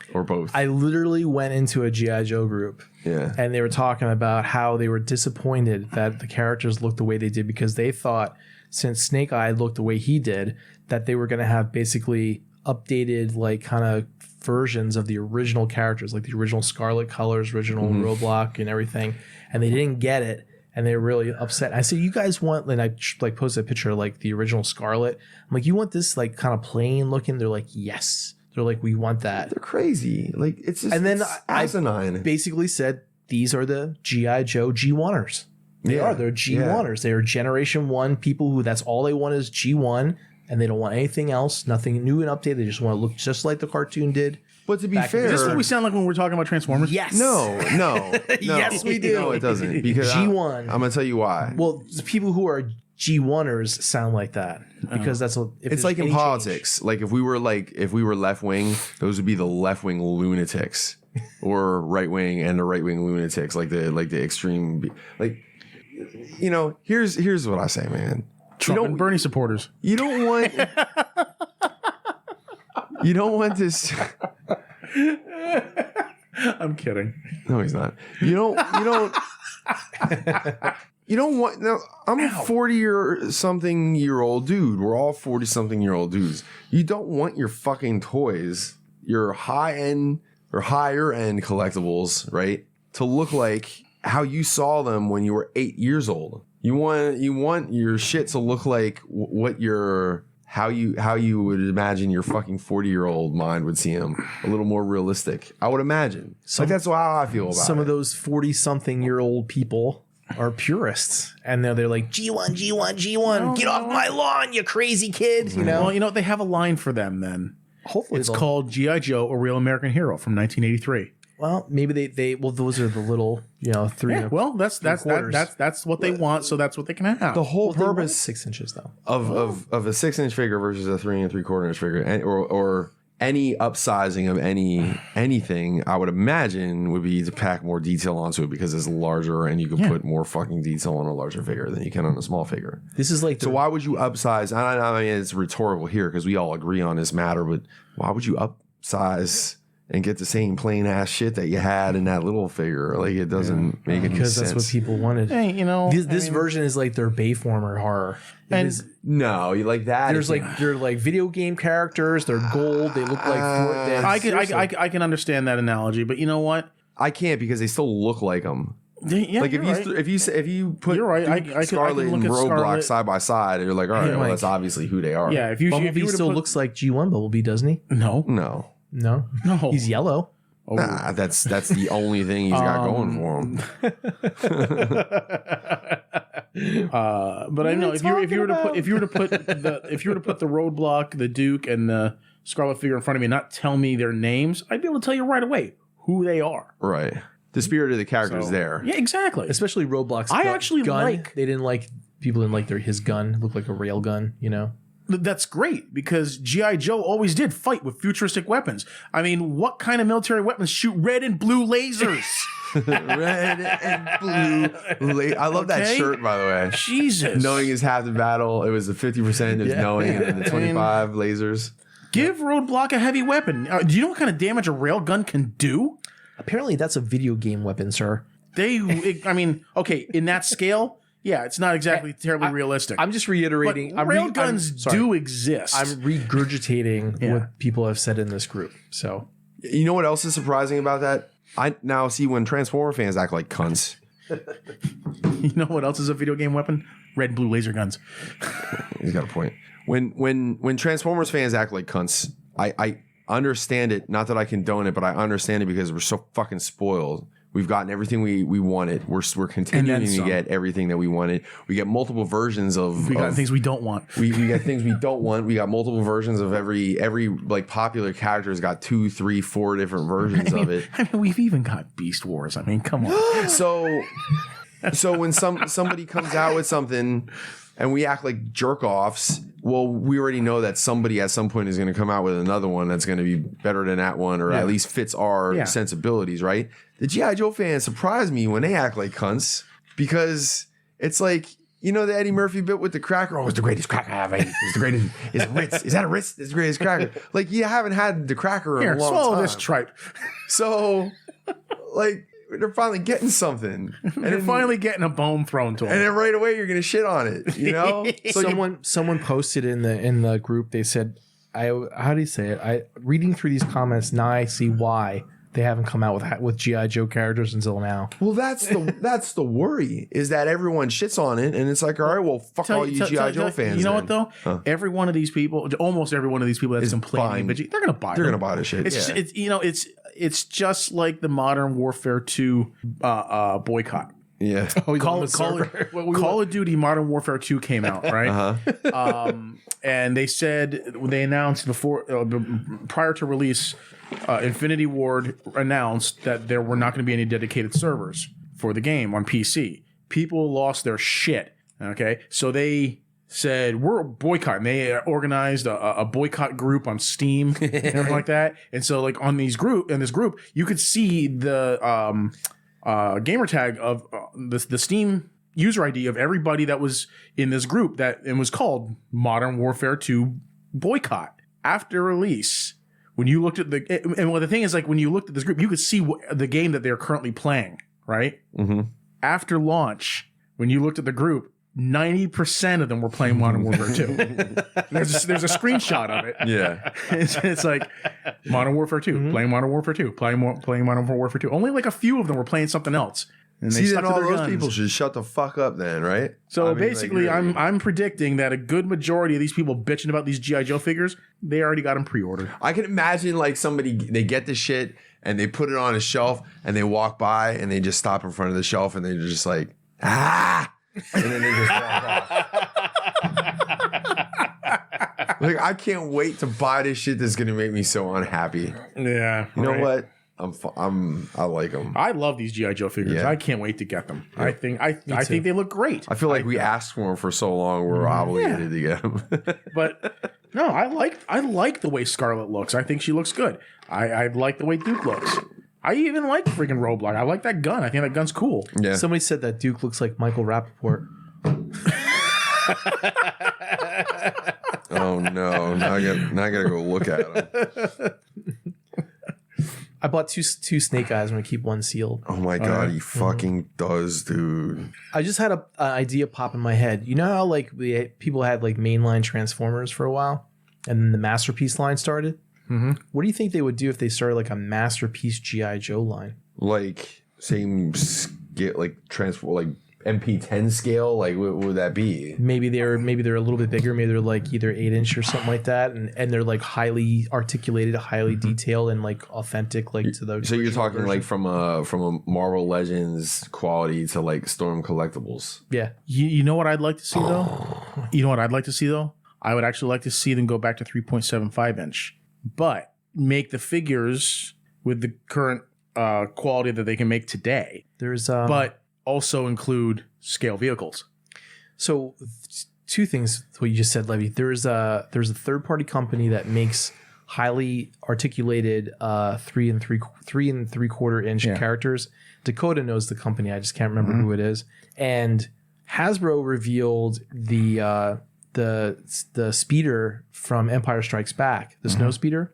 And that's for a 6-inch character for the Black Series. Yeah. So if you can get a snow speeder, that's going to be like, I think it's $110 for a snow speeder that fits a 6-inch character. Who's to say that you're not going to get fucking G.I. Joe vehicles for $110 that people would buy for 6-inch characters, right? Yeah. Like I could see Jesus Christ, I can tell you, I need a Rattler in my life. you could probably see like a Wild Bill fucking Dragonfly. I need a Dragonfly. Like combined package. Speaking of the news with that is that they're actually going to be doing rumors. Imagine a Sky Striker. They're going to be doing a Transformer / G.I. Joe package. They're going to be selling. Yeah. Yep, it's going to come with a bot and a Joe figure. That's cool. Man, that you would run out of space real quick. Like that would have to be for the dedicated G.I. Joe collector, because you would run out of room quick. I like I said, I would love to see really well done 3 3/4 inch figures, but with like Masterpiece level vehicles. Cool. Would you rather? What would you pick? Would you rather have the 6-inch figures, like the real nice 6-inch figures, or would you rather have the quality? Like where would you like? Where's your collecting emphasis if it came to like G.I. Joe. Or I've asked this about Star Wars too. Like, you know, are you in it? Would you be in it more for like the vehicles, all the cool vehicles, the X-wing fighter and this and that, you know, AT-ATs and you know, scale Death Star. Like for real though, or you're in it for the characters. Why not both? But you just know that's not possible. Why not? Because I buy Chug. I buy Chug and I buy Masterpiece. You know? Yeah, but I'm saying you ain't got enough basement for all that shit. You're absolutely... Oh no. I mean, for me personally, I mean, no, I wouldn't do that because like I'm not a Joe collector for the most part. I will be once I get these classified figures. Me too. But you're not a Joe collector. But if I was a Joe collector, but you are now. No. What I'm saying is, if I was a Joe collector, like exclusively, okay, then I would have plenty of space. Yeah, but I find it because I haven't been buying anything for the last 30 years. But most of these people are like us. They already they collect other shit. You don't like at one day wake up and you've been a G.I. Joe fan, you have nothing, so it's like, well, I gotta get something. So you have something. Yeah, but then now they start releasing these Joes. They're releasing 6-inch Joes. They're releasing 3 3/4 inch Joes with vehicles. Sell it all. Sell all that other shit. Out of here, He-Man. Faggot. Hey now. Was it Jay Luzon or was it one of his friends that had a whole room dedicated to G.I. Joe? He had like he had the big fucking aircraft carrier set up and they had all the I don't think it was Jay. Was it Jay? I don't think it was it? I thought he might have had a side room or maybe one of his friends. Does Jay collect G.I. Joe? Jay Bryan. No, Jay Luzon. Possibly. Does he? Yeah. I could see him collecting. It was either him or it was one of his friends had a whole side like room full of G.I. Joe. All Joe shit. Yeah. Like all of it all over the walls and everything. And it would have had him in all the old stuff because he had. Oh yeah, it was all that stuff. Yeah. For me, a big part of G.I. Joe was the vehicles. Yeah, of course. And that's a big part of what made G.I. Joe because you just had these near to scale vehicles that. I mean, if they're updating the characters to be newer weapons and stuff, who's to say they wouldn't update the vehicles to be like newer versions of like whatever jet is like popular at the time or newest at the time. F-35. Is it F-35? Is that what the current jet is? That was I don't know. That was the big budgetary flop. You've been playing Ace Combat, right? Yeah. A lot of stealth stuff. This wasn't around in the 80s. Dude, you could have like a stealth fighter, stealth bomber, all that stuff, man. Mm-hmm. Yeah, it's the F-35. Yeah, the F-35 Lightning. That was like the big freaking flop. So you guys all in for all the Cobra Wave then too, right? Oh yeah, everything. What's the Cobra Wave gonna be? Far as I know, it's Cobra Commander, Baroness, Destro. They said rumored maybe Storm Shadow. Yes, and probably and some type of Cobra Trooper. Yeah. Like a bat or some shit, or just a regular trooper. Foot soldier, some type of Right. Oh man, they're gonna make a lot of money troop building that shit. Mm-hmm. Yeah. I got 5 Foot Clan members from NECA already. So if the Cobra Troopers, I would probably like 3 is a good number. Yeah, I would buy in sweeps mode. Give me 3. Like the Cobra Rattler should stay the same, I think, because it had a very distinctive design. It was like a modified A10 Warthog. Was it? Yeah. Except instead of having the engines on the rear fuselage, it was on the engines were on the wings and had one big engine. It was the same. It was the same model as Power Glide, right? Kind of. Again, the engines were in a different place. So, but yeah, he was an A10. But like, yeah, I could see them replacing the F-14 Tomcat with an F-35 Lightning for the Sky Striker. Whatever modern combat helicopter for the Dragonfly. With Black Hawk? Well, no, the Black Hawk is like more of a. What? Sorry. What? Black Hawk. Black Hawk. Like the Black Hawk. The Black Hawk is more of a troop transport. It's not really an assault helicopter. Well, Hueys aren't new, so it wouldn't be a Huey. No. I mean, well, the original Dragonfly was based on the Cobra gunship. So Airwolf. Are you getting a Black Hawk, Levy? I'm getting 2 Black Hawks. Maybe 3. I would love to see actually a to scale Osprey. That would be really cool. A Black Hawk to scale? Yeah. No, like an Osprey. You know what the Osprey is, 1/6 scale, right? But you know what the Osprey is, right? Or a 3 3/4 block. Give me the shack. Osprey. Yes. Osprey, yeah. Yes.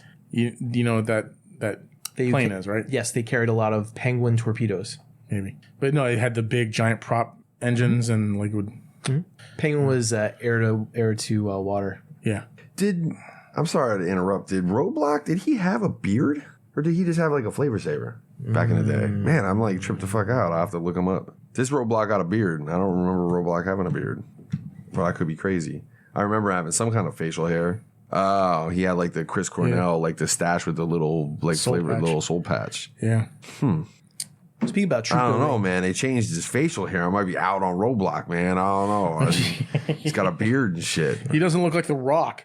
Nah, fuck that, man. Yo, I would have been pissed if he would have looked like The Rock, man. Oh, he already does. Huh? He already does. He played The Rock played Roblox in the movie. Yeah, I realize that. Oh. This toy though. Oh, Yeah, I saw that movie. Yeah. you saw that movie? What, the G.I. Joe movie? Yeah, the I saw second one? both of them. Yeah. Yeah. Was the second one any good? Yeah, it was all right. It was all right. You know, good. I didn't hate either one of them. I'll tell you what, it was a great TV movie. Yeah, yeah. I saw the first one. I saw on theater. I went with Tony, man. I went with Drummer Tony, a big G.I. Joe fan. How weird was it seeing Brandon Fraser? Yeah, wait. As Flint. Yeah, that's right. Yeah. No, I thought he was Hawk. Oh, Hawk was he? Whatever he was. Yeah. He ain't Hawk anymore. Now he's what's a fat bird? Turkey. He's a turkey. Christ. Colonel Turkey. Poor Brandon Fraser. He should have been like the next Harrison Ford. I don't know. He just kind of fell off after the Mummies movie. The Mummies. Yeah. What did he do? Did he do anything out of like Airhead and Mummies and Encino Man? Right? Like what else did he do? What did he do after that? Anything? He's in that one DC movie though, where he looks like hell. Oh man. You mean Doom like Patrol? lately? You mean Doom Patrol? Maybe. That's Was he it's a series. Yeah, he was. Oh, it's a series. He's Okay. been in. Yeah, he did the voice for Doom Patrol for the. Or no. He's in like a live Robot action Man. DC. Yeah, Doom Patrol. You said he did a voice. Yeah, he voiced the character Robot Man. No, but I mean, like I remember actually seeing. Oh yeah, Yeah, they yeah, showed the he- backstory. well, He yeah, was a race car driver. he's- Yeah, Oh, He's okay. in the thing, but like Okay, yeah, he was in the trailer and stuff. his character that he plays is just like a robot. Right. So Yeah, he just does a voiceover for it. he did Bedazzled. Love that movie. Are you on IMDb? Oh, right now? that's right. Yeah, man, School Ties. He was in School Ties. never heard of it. Oh, you never saw that? That's a good movie. It's about he plays a Jewish kid from Scranton who gets accepted to some posh freaking prep school, and when he gets there, he hides his Jewish heritage because of the anti-Semitism, and they find out, and then they start fucking harassing him and shit, and it was really good. Part of it was filmed right in Northampton. Kind of like you do with Josh. Yeah, yeah. I live that movie every week. No, they filmed part of that, like a very small part of that movie in Northampton. Like in the intro, in the intro of the movie, like they needed scenes from a small town, from that looked like from the 1950s. So they got shots of Main Street, Northampton. You can see the Roxy Theater. Oh, Right interesting. in the intro. That's kind of cool. Yeah. I never even heard of that movie. Yeah, it's a good movie. You should check it out. So Matt Damon's in it. Wow. So speaking about troop building, Hasbro also showed that they were doing the Hydra soldiers as cheap, like small, cheaper. cheaper small box Only like $5 versions. off. Still, it's not 20. It's 15, I think they could have done 16. 10. I think you're right too. But so just specifically for troop building, so which isn't unique. If they had done $10, I would have probably would have gotten a couple. Yeah. For 15, Right. I already have 4 of them. So the other big thing that they showed was a Ghostbusters line. So you got 4 Ghostbusters, then you got Dana, and you got Zool that actually has a Build-A-Figure that builds. What are those things called anyway? the Demon Dog. Demon Dog? Yeah, there's a lizard name for him. No. Gatekeeper and the The Keymaster. problem is if you want 2 of them. Gonna buy. Yeah, so I just bought the 4 Ghostbusters and I didn't buy the other 2 because I was like, fuck that Build-A-Figure. They'll probably come out like. Oh, you need to get. They're coming out with Build-A-Figures those now. are the Gozerian. They're coming out with. What? You need something for them to turn their freaking proton packs onto. They'll come out eventually. Actually, which was kind of weird. I think only one of them came with like a stream, right? I'm not sure if they all 4 of them came with like I think you effect gotta get streams. 4 of that character so you can put streams on. Yeah, I think it was Winston, I think, was the one that had the stream. Let's see. Are you guys gonna get the Ghostbusters stuff? No. Nah. I did. I am. So Yeah. I pre-ordered it. I wonder how long that line can go on though for. I mean, really. Well, I mean, so you you can do the 4 Ghostbusters. You can do Dana. You can do Dana Possessed, which they are doing. Gozer the Gozerian, which is in that line. Louis Tully. What's her name? Janine. Right. Slimer. Or does he come with somebody? No, he doesn't come with anybody. Yeah, you could do a Slimer. Templeton, or not Templeton Peck. Templeton. That's 18. Yeah. Walter Peck. Walter Peck. This man has no dick. Who's that? Who wants He's the guy that has no dick. He's the EPA agent that shut down the containment unit. Okay. He was the guy that kind of had reddish hair. Dr. Vectum, what's the magic word? What about Rick Moranis? Louis Tully. I already mentioned him. You need a big ass Stay Puft. Yeah, Stay Puft. He could be the next Build-A-Figure. Speaking of Build-A-Figures, so they showed at the end of the presentation Hasbro... Vigo the Carpathian. Yes. Vigo. There you go. And then you can do Ray and Winston with the slime packs. That's a couple ways. Yeah, you can do a Statue And of then Liberty, you could Statue of Liberty bath. you can do a whole bunch of different ghosts, too. So yeah, Sam Hain would be awesome. And the Boogeyman. Boogeyman. Sam Hain, that'd be Boogeyman, awesome, man. The Boogeyman was fucking scary, man. Sam In Hain fucking would be cool. the real Ghostbusters show. Yeah. Anyway, so Hasbro is going to do a. You all right? What? Gotta chill. What was that? Gotta chill. It's Man. got chills. It's cold. He was thinking of Sam Hain. I was thinking the Boogeyman. So I was HasLab. thinking about Helen Mirren with her big gray afro bush. I think about that all the time. HasLab showed that they're going to be doing, this is what assumed is anyway, a Sentinel. Mm-hmm. So you're probably going to get a Unicron-sized Sentinel for your X-Men, Mike. Yeah, that's interesting. You gonna buy it? I don't know if it's gonna be Unicron size. Well, I'm just saying he's going to be pretty big for 6-inch characters, Yeah, How tall do you think he's going to be for real? I don't know. How tall is Unicron? 27. Inches. No, millimeters. Could be centimeters. Feet. 27 feet. Yards. So yeah, 6-inch character, right? That's not a big leap, for to have a 27-inch fucking Sentinel. Yeah, I don't know. Right? I don't know. Maybe. So you got 1, 2. Yeah, I That's mean not exactly scientific. that's about 14 inches. So Okay. 2. So yeah. So like, how tall was Unicron? 27. 27. Yeah. So like that. And here's your 6-inch, right? I guess. I could see a Sentinel being that big, couldn't you? Oh yeah, but I don't With a think 6-inch character? I don't think that's 27 inches, Jed. You don't think that's 27 inches? No. Of course, you used your 2 forearms to measure that. It's not exactly scientific. Get a tape measure out. I want to see how big tall this is. This is 27 inches, There's one right? right in the bottom drawer, left drawer. Get a over there. ruler. I want to see how accurate I am. Bottom left. There you go. Yeah. I bet you I'm close. Are you measuring out 27 inches? This is 27 inches. Man, I'm pretty fucking close. I was off by an inch. All right, fair enough. Yeah. So I could see a 27-inch Sentinel. Or even a 24-inch Sentinel I'd be happy with. Man, that's a big guy, man. Wonder how much something like that would be. Probably $600. I would hope that if they were going to do a big one like that, they wouldn't. No, I think it might be cheaper because there's not going to be any transformation involved with it. Right. The hands would be like articulated and Oh, I'm sure. all that shit. $200 maybe? Yeah, you know what? I could pay $600 for 3 of them. You need a Nimrod too, then. Yeah, that's the other Well, thing. they're doing a Nimrod. They showed a Nimrod. Yeah. He's smaller. Right. So, right. but there's also a rumor that it could people are thinking maybe it might be Master Mold.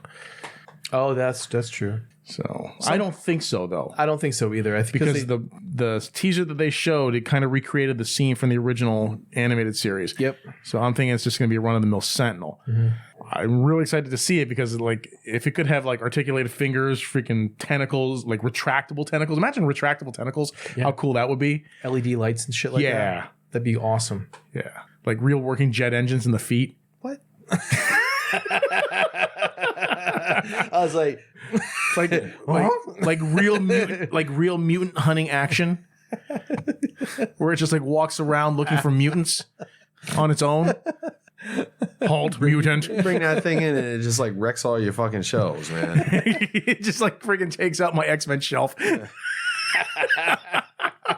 Halt, mutant. You would be like fucking pissed and amazed all at the same time. That's really cool. Just starts pulling fucking figures in half. Yeah. What else did they show at the Hasbro thing? Levy. Webby, yeah. I don't know. Did you watch the presentation, Mike? Yeah, I did. No, I didn't. Mike I didn't watch it. I didn't. I was seeing the pictures and shit, but I don't know if I saw. They showed a Age of Apocalypse. Yep. They showed a classic War Machine. That looks awesome. Yep. That was a render though. They showed, well, we talked about Nimrod, but they also showed that Nimrod's going to have two different faces. One classic and one modern. Right. And they also showed the movie X-Men figures. Yes, that's right. I forgot about Hugh that. Jackman's. Did you pre-order the tank top one from Amazon? No, I don't want the wife beater Wolverine. I'm looking more for the Mike Kincaid jacket Wolverine. Oh, no, I pre-ordered that. I'm not into that one. But I'm all in on the Professor X and Magneto. Yeah, I'm glad that it comes with a Patrick Stewart head. Make it fucking so. And they have the first class versions of them too. Yeah. So Michael Fassbender and James McAvoy. What was the other thing? Oh, they showed Mystique. Yep. I wonder if that's going to come with Jennifer Lawrence head. I don't know. Maybe they'll have to sell a whole separate figure just for that. Probably. Well, it doesn't make sense because they're including younger versions for younger head sculpts for Professor X and Magneto. It only makes sense that they would do that for Mystique. Were they actually doing just head swaps? I thought it was a whole different figure they were doing. No, it's just head swaps. Those alternate heads are coming with those figures. Maybe. Did you hear during that presentation how they were talking about the Age of Apocalypse Legends figures and the one dude slipped that he said it was going to be Sabretooth when they did the reveal? Did you hear that? And no, the actual reveal was Apocalypse. No, I took him to be joking because they were revealing Sugarman as the bat for the first wave. No, it was like the very last thing they showed, and it was the Apocalypse character. Oh, and or maybe I was wrong. I don't know. What? I don't get the Sugarman thing. I don't know. I'm not a big fan of his character. So Sugarman. Mm-hmm. Yeah, he's going to be the Baff for the Age of Apocalypse wave. He's just big fucking MODOK looking face guy with 4 arms and a hammer and shit. He's basically a mutant slaver. Yeah, he was originally from Age of Apocalypse, but he was one of the few characters that actually crossed over into the 616 universe. Yeah, and like he's the one that was kind of responsible for the anti-mutant sentiment in Genosha. Yeah. They retconned that because like he ended up coming back in like back in 1963. The same with Dark Beast. Yeah. Right. They when they crossed over, they were in the past. Like Dark Beast was responsible for the creation of the Morlocks. Big reel that I was really excited about is Captain Marvel that they showed. Yeah. I'm so happy they have that figure. Yeah, he's part of the Gameverse wave. I don't care. He looks really good. No, I mean he looks just like like he should. And same thing with Leader. Leader is in that Gameverse wave, which tells me I think that they're going to be in the Avengers game. But I mean it's fine. I pre-ordered the Leader because I need a Leader to go with my Hulk. So I wasn't big into the Hulk characters that much, so that's why I just got Grey Gargoyle when it was like $450. You know, I was like, okay. And there was a whole bunch of Star Wars reveals. Bunch of stuff that a lot of people don't really give two shits about. Things that I liked the most was that they had the probe droid that they were selling. That was like $40, and then the speeder, which was like $110. And I was gonna do like a whole little Hoth thing, and then I started thinking to myself, I'm like, you start doing this, you're gonna have to get all of the fucking shit from Empire Strikes Back, and you're gonna need the fucking Han Solo with the fucking winter jacket on. Then you're gonna need him with the fucking regular jacket on. Then you're gonna need him with no jacket on. Then you're gonna need him in carbonite. Then you're gonna need Princess Leia the same way and fucking Chewbacca. You're gonna need a Tauntaun with a Luke inside. Yeah, and then a Tauntaun and fucking all this other shit. And as before I know, I'm spending a fucking $1,000 on a Han fucking Star Wars thing where I just wanted a Han, Chewie, and a probe droid and fucking a bunch of snow. So, so I fucking cut it right there. Poor Dak, no speeder. So, but yeah, I'm not getting any of that stuff. So. I think that was really it. I mean, there was a ton of shit at Toy Fair, but that's been the main stuff that we covered. You still awake, Mike? Still with us? Yeah. I'm still with you. I was confused. I tried to share something in Legions, and I'm not in there anymore, so I think somebody kicked me out. I tried to get into the Cybertronian Cafe, and nobody approved my request yet. It's been like 2-3 days. I'm like looking for stuff to buy, and there was like nobody let me in. I think Will's an admin in there. Will, if you hear this, let me in. He ain't gonna hear this. No, he won't hear this. Sorry, Will. I'll have to message him then. Yeah, because I want to get Ironhide and a Ratchet. For what? Siege? No, my collection for my MPs. Oh. I need, I was looking at, I actually thought I had a couple ones that I didn't have. I need Prowl, Wheeljack, Ironhide, and Ratchet. Oh, I was going to ask you guys this question. I'm not even going to ask because I know what the answer is going to be. What's that? That's why I even ask. I know exactly what the answer is. I was going to say if you had a DTOLF and you had a bunch of different, like say you had Ninja Turtles and Transformers, would you make sure that one DTOLF had all Transformers and then the other DTOLF had all the different lines? Or would you say like one shelf was Transformers and another shelf was like Ninja Turtles and another shelf was Final Fantasy? What do you think? I know what I think. I know what you guys are going to say. So what do you think the answer is? I'll mix and match a DTOLF. Yeah, you would. I won't mix and match a shelf. No, I mean like a whole different shelf. Each shelf must be, whatever it is or whatever. But like I'll have, like right there, I got Mortal Kombat. Yeah. And then I got Voltron on top. Like it don't, as long as each shelf. Yeah, but you don't have enough of each to fill a single DTOLF though. Right. If you had enough to fill a single DTOLF, like everything would stay together. Everything would stay together. Everything would have to be touching. It would be like each franchise would be like its own Tetris piece. So as long as it was on shelves that were connected together, like I'm not gonna have one shelf of combat over here and have a bunch of shit, and then have another shelf of combat over here. That's just disorganized. That's just fucking. That's disorganized bullshit. It's bullshit. It's random. Randomness. No. I look it's at my chaos. I look at my collection like a museum. Like if somebody was like walking through my house as a collection museum, they could go to each different display and see like franchise. This is this franchise and this is that franchise, and all the Transformers are downstairs. Yeah, got it. Got to keep them separated. Yep. Are we ready for?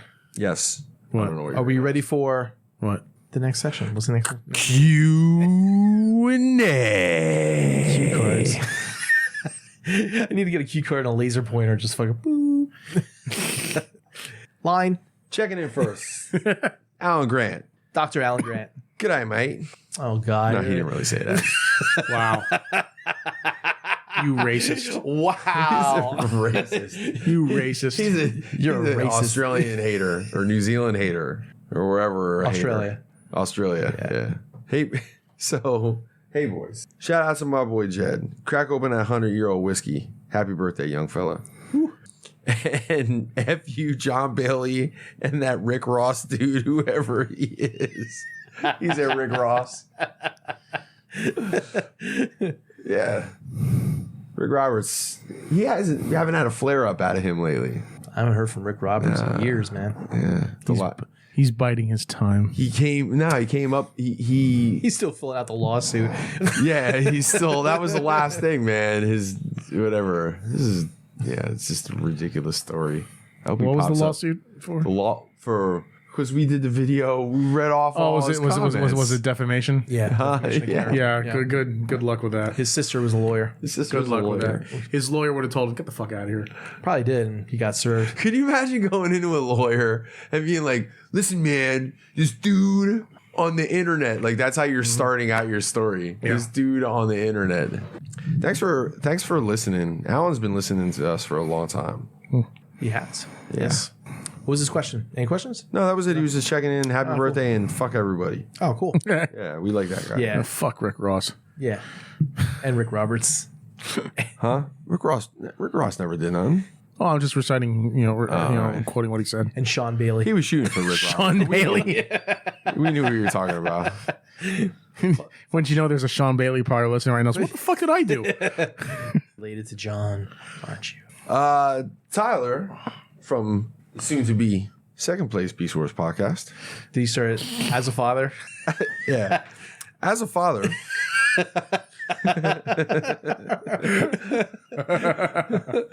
Oh man, I hope his kid grows up and wants to listen to Avenged Sevenfold and play with G1 toys. That shit is going to be great.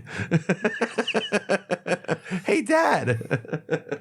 Avenged Sevenfold will do a You Got the Touch cover by that point, you know? What do you want for Christmas? Optimus Prime. The truck. Yeah, right. Yeah. I have failed as a parent. What's the worst amount of pain you've ever experienced in your life? And I'm adding that I'm pretty sure he's talking physical pain. I think. But that's what I'm going to go with. So Okay. Who's up? Jed. I got an easy one. That's easy. My appendix. Yeah. A couple 4 years ago when or was it 4 or 4 or 5 years ago? What? Yeah, I can't remember how many years. So somewhere. Grambo. Bing. I think it was like 5 years ago when my appendix fucking went. And I had to get it fucking cut out and shit like that. That pain that I had, I thought it was like just like bad stomachache or gas or whatever. I was like laying on the couch and stuff like that for probably a good 8 hours or so before I went to the hospital. And man, that was fucking painful. I bet. And the doctor, and I will fucking, I shit you not, the doctor told me, he's like, do you want some morphine? And I said, well, geez, I don't know. I said, he's like, are you in pain? I said, yes. He's like, well, then you should have some more. I said, I want to be like, get addicted to it. He's like, you're not gonna, don't worry about it. He's like, listen to me. He goes, the amount of pain you're going through right now is more pain than women feel in childbirth. He's like, so if you need some morphine, take it. I'm like, okay, I'll take some morphine. And I felt great. So yeah, so that was the worst amount of pain I ever had. So how about you, Mike? The spinal tap, man. Oh yeah, that spinal tap was the worst fucking pain ever, and that's including every stitch tattoo ink on me. Like I had some rough spots with that too, but that fucking spinal tap, man, mainly because they couldn't get it in on the first try. Is Vanessa in there? 50. But for real though, no exaggeration, how many times do you think they stabbed me? 20 to 30. Yeah, they had it took a long time. The procedure was 45 minutes. They didn't just go oops. It was like, yeah, they got to dig in there, huh? Because simple. And they had a minor league doctor, major league doctor, and Jedi. And minor leaguer tried me a bunch of times, and then I wanted to punch her in the fucking mouth, man. And then was she like a doctor, practitioner? And then was that she was a noob. I don't know why they had her fucking. In hindsight, I don't know why she was fucking around. It was a learning lesson on my spine. Yeah, it's a learning. Yeah. It's a teaching hospital. Yeah. So and then Major Leaguer got in there and he didn't get in there, and then Old Jedi fucking got in there and with one shot and was like right in, and it was over. And it's like, well, fucking amateurs. Where the fuck were you 40 minutes ago, dude? I was white knuckling that table, man. I wanted to fucking kill everybody in there. Except for Vanessa. She probably would have had to get out because I was just in blind range at that point, but it was rough, man. Yeah, spinal tap. And then you couple with the aftermath of the whole thing, because it wasn't just like the pain was there and then it was over, because then it was all the throwing up and all that shit that came along with it, but that pain was pretty fucking bad, man. Yeah. Levy? What was the spinal test for? Tap? They had to check they had to figure out what kind of meningitis I had. Oh, okay. So it was either going to be viral or obviously ended up being viral because it was just. Or bacterial. Yeah. And like they didn't tell me anything while I was there. They just said that bacterial would have been real bad. But then like after I got out, my bass player Josh, he went to nursing school. And I asked him about it. And he's like, dude, if you had fucking bacterial, he's like you could have lost fucking limbs, death. You know what I mean? And I was like, I'm glad they didn't tell me what was going on when I was in there, man, because I would have been freaking the fuck out. Yeah. How about you, Levy? Oh, man. I don't know if I wanted to say now, because basically this just amounts to a glorified pulled muscle, but it was... masturbating accident. No, what happened was... like masturbating while falling down the stairs. I was... Wow. No, but worst pain imaginable. I was laying on my bed, on my side, reading on my phone, right? Yeah. All of a sudden, I got a cramp like in my side here, right? Yeah. But right when I got that cramp, I sneezed, and I felt something pull, and it didn't hurt really bad. I mean, it hurt, but it wasn't bad, right? So I'm like, and so I kind of massaged it out, everything, so it wasn't cramping anymore. Walk it off. Yeah, essentially. And so later on, I sneezed, and holy shit, the pain almost dropped me to my knees. Okay. But then it just got worse and worse throughout the day. I sneezed again later, and the pain was just exponentially more intense, to the point that it was just excruciating every time I was sneezing. For some reason, I was sneezing a lot. and we had to go to my mom's that day. And so I'm just laying on her couch because I'm in so much pain. Because even when I wasn't sneezing, it was still hurting. And it got so bad that when on our way home, I was driving. April was in the passenger seat. And I sneezed again, and I almost crashed the car. That's great. I almost drove the car off the road. When I got home, I was sitting on the couch, just watching TV. April went to bed. I sneezed again. I almost passed out from this pain, and it was just a pulled muscle. I don't understand how that pain was so fucking intense, but it was like that for like 2 days, and I never felt pain like that before. The other incident was the worst migraine headache I've ever had. I think it might have been a cluster headache. I was in a heap on the floor in the bathroom in a fetal position, just screaming my head off because I was in so much fucking pain. It was the most intense headache. Imagine the most painful headache you've ever had and just multiply it by, 100 at the very least. Like, I couldn't see. I wanted to vomit. Like the light was blinding, it was just, I'd never felt a headache like that before. So those are the 2 times that I've experienced the most pain. When you guys were going through all that pain, did you get did you see stars? You were like sweating so hard there. Yes. I saw Homicide. Homicide. Like I said, when I was driving and that happened, like my vision blacked out for a second just from the pain. And like I said, I almost drove the car off the road. I was struggling to keep control of the car because it felt like I was being ripped apart. I like years ago, I was at a friend's house. We were watching a movie. I forget what it was, but it was really funny. And I was drinking something. And I started choking on what I was drinking, but I was laughing at the same time. And I cut off my oxygen. And I couldn't fucking breathe, and I fucking blacked out. And I was making my way to the bathroom so I could spit out what I was drinking, and I fell into their cabinet or whatever, and fucked up my side and shit. But I literally I choked myself out basically for 20 seconds, and I woke up and I was like, "What the fuck?" So they were like, "What happened?" I'm like, "Just fucking." They thought I was drinking too much, and I was like, "No, man, I was just I just lost oxygen, I cut the oxygen off to my brain." So Jesus. So. Oh, next question? Yeah. Next, Lori and Vargo checking in. Every time we get to this part, I say she checks in, he does that noise exactly. And then Levy worries about what's going to transpire as I read this shit off. Give Jed Vargo an early birthday shout. And then the next comment. Happy birthday. Happy early birthday, by the way. Thanks. The next comment. One more orange in the bag for her. Jesus. Oh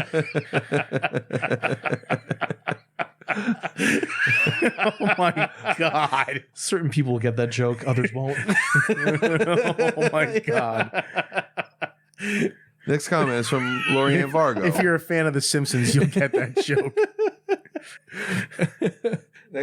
Next comment. Wait, was it Simpsons or Family Guy? Family Guy. Was it Family Guy? I think so. Yeah, you're right. It was Family Guy, not Simpsons. Lori and Vargo. Happy early 46th birthday next weekend, Jed Vargo. We love you. Transformers are our lives. Did she write that? Smiley face. Did she write Transformers are our lives? Oh my God. Maybe we should check with her to see if she's okay. We might have to start doing that after that orange color. Everybody PM Mrs. Jed. We might have to move up the grapefruits. Oh my God. Next comment. Oh, she was actually answering Tyler, but it doesn't. Won't leave any marks, but I should let him know who's boss. Holy shit. There's only one. There's one last question off of them shares. Actually, I can only see a couple of them. You're gonna have to go. I can only see collection dimension, the podcast group, and the hardcore collectors. So if you shared it anywhere else, I can't see it. I shared it in Transformers and such, but I don't think there's any. I'm not in that post group. In there. What did she reply to Tyler? It was Tyler asked what was the worst amount of pain you ever experienced in your life, and she said, Tyler, Jed can totally tell you. And I did. Yeah, and you did. That's why I didn't read it. And she can comment on that thread tomorrow. Didn't you say she did that one time? Like it was the night, the Saturday after the podcast, and like you were been home already, obviously, because it was Saturday, and she went and commented again or something. I think so. Maybe it might have been a while ago. Are you looking, Levy? Yeah, no, there's nothing. Nothing else. Okay, so we only got one more, and it is from Brother Kyle, and it's a doozy. Let me check my phone too, make sure that somebody didn't message me any questions. Let me know when you're ready. Hey. Nope. Go ahead. All right, this one is from Brother Kyle. Rob Liefeld. You listening, Levy? Yep. Rob Liefeld, Michael Bay, John Bailey. Fuck, marry, kill. Go. Jed? No, you go first. Me. I'll go first. I'll marry Liefeld and fuck Michael Bay and kill John Bailey. You want my reasoning or not really? No, go ahead, please. Well, obviously kill John Bailey, right? You obviously kill John Bailey. And then I would marry Rob Liefeld because I feel like I could be the best artist in the house right out of the gate. I would automatically be the more talented person in that marriage. And then Michael Bay, you either are going to get him once or you got to stay with him for the rest of your life. And let's be honest, nobody wants to do that. I think I'd marry Michael Bay because he has money. Because he has a lot of money. Yeah. And I'd fuck Rob Liefeld because he's a bitch. But you're still killing John Bailey. John Bailey. Because I sure as hell ain't going to fuck him or marry him. There's only one choice left.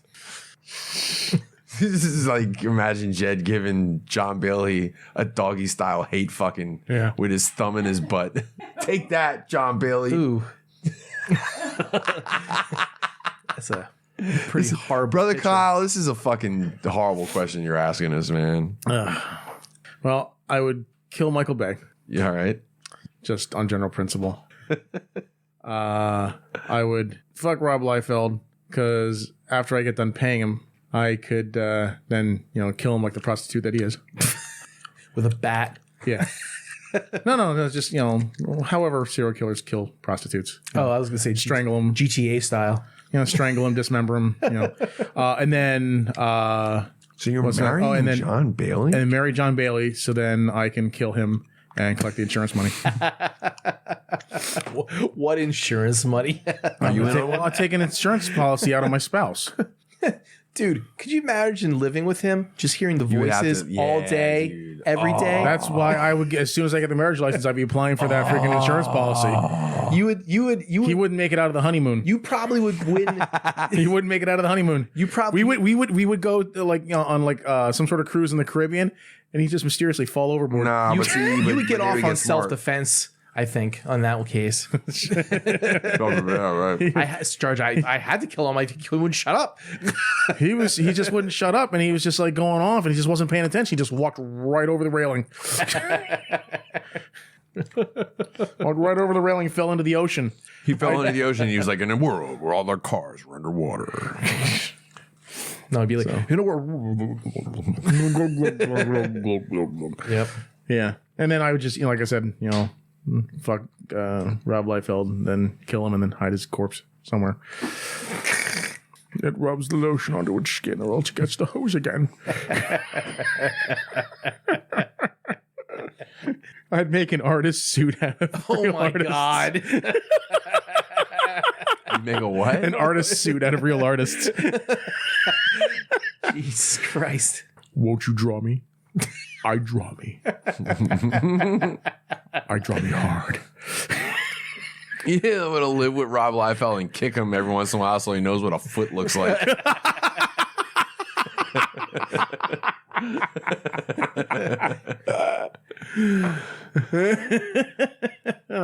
Oh, man, that's funny. So, is that it? That is it. Anything in closing? Fuck you, John Bailey. Fuck you, Rob Liefeld. Eat shit, Matt Baldwin. Eat shit, suck a dick, Matt Baldwin. Fuck you, John Bailey. Wow, what is that about? He's in a vile mood this Friday. Oh, well, Matt told me to fuck off, and I didn't do anything. Tyler was making fun of him last night because... Wait, Tyler's making fun of him? Yeah, told me to fuck off on top of it. I'm like, what the fuck? I didn't do shit because Matt's posted in the chat. He's like, just let everybody know that, Altered Carbon Season 2 dropped. Not that anybody's going to ever fucking respond to me in this group. And then Tyler, responded back. He's like, I'm watching Vikings. He's like, Matt, don't you respond to me? Matt, are you there, Matt? Matt, talk to me, Matt. Matt, are you there? And then you hear it back from them all. So all I did was did a LOL. So he messaged me in the morning. He messaged everybody in the morning. He goes, fuck you, Tyler, and fuck you, Jed, you bitch ass fuck, or something like that. What the fuck did I do? So today is fucking eat shit Matt day. Jesus. Yeah. I told him his photos sucked. He's like, how does this look? I said, it looks like shit. And I told Tyler to post a picture. I said, that's how you do a fucking photo, Matt, like that. Jesus Christ. So I didn't deserve that. I didn't deserve to get fucking yelled at like that. It's not my fucking mom. So So anyway, in closing, that's my in closing. So do you want to end the show now? or 2 minutes ago? I'll end it now. The editing is all in your hands, Jed. Oh, we're keeping all that in. Yeah. Enough's enough. We're out. Maybe I'll put it in the front. Put it in the front of the show. What did you say, Mike? Enough's enough. We're out. We're out.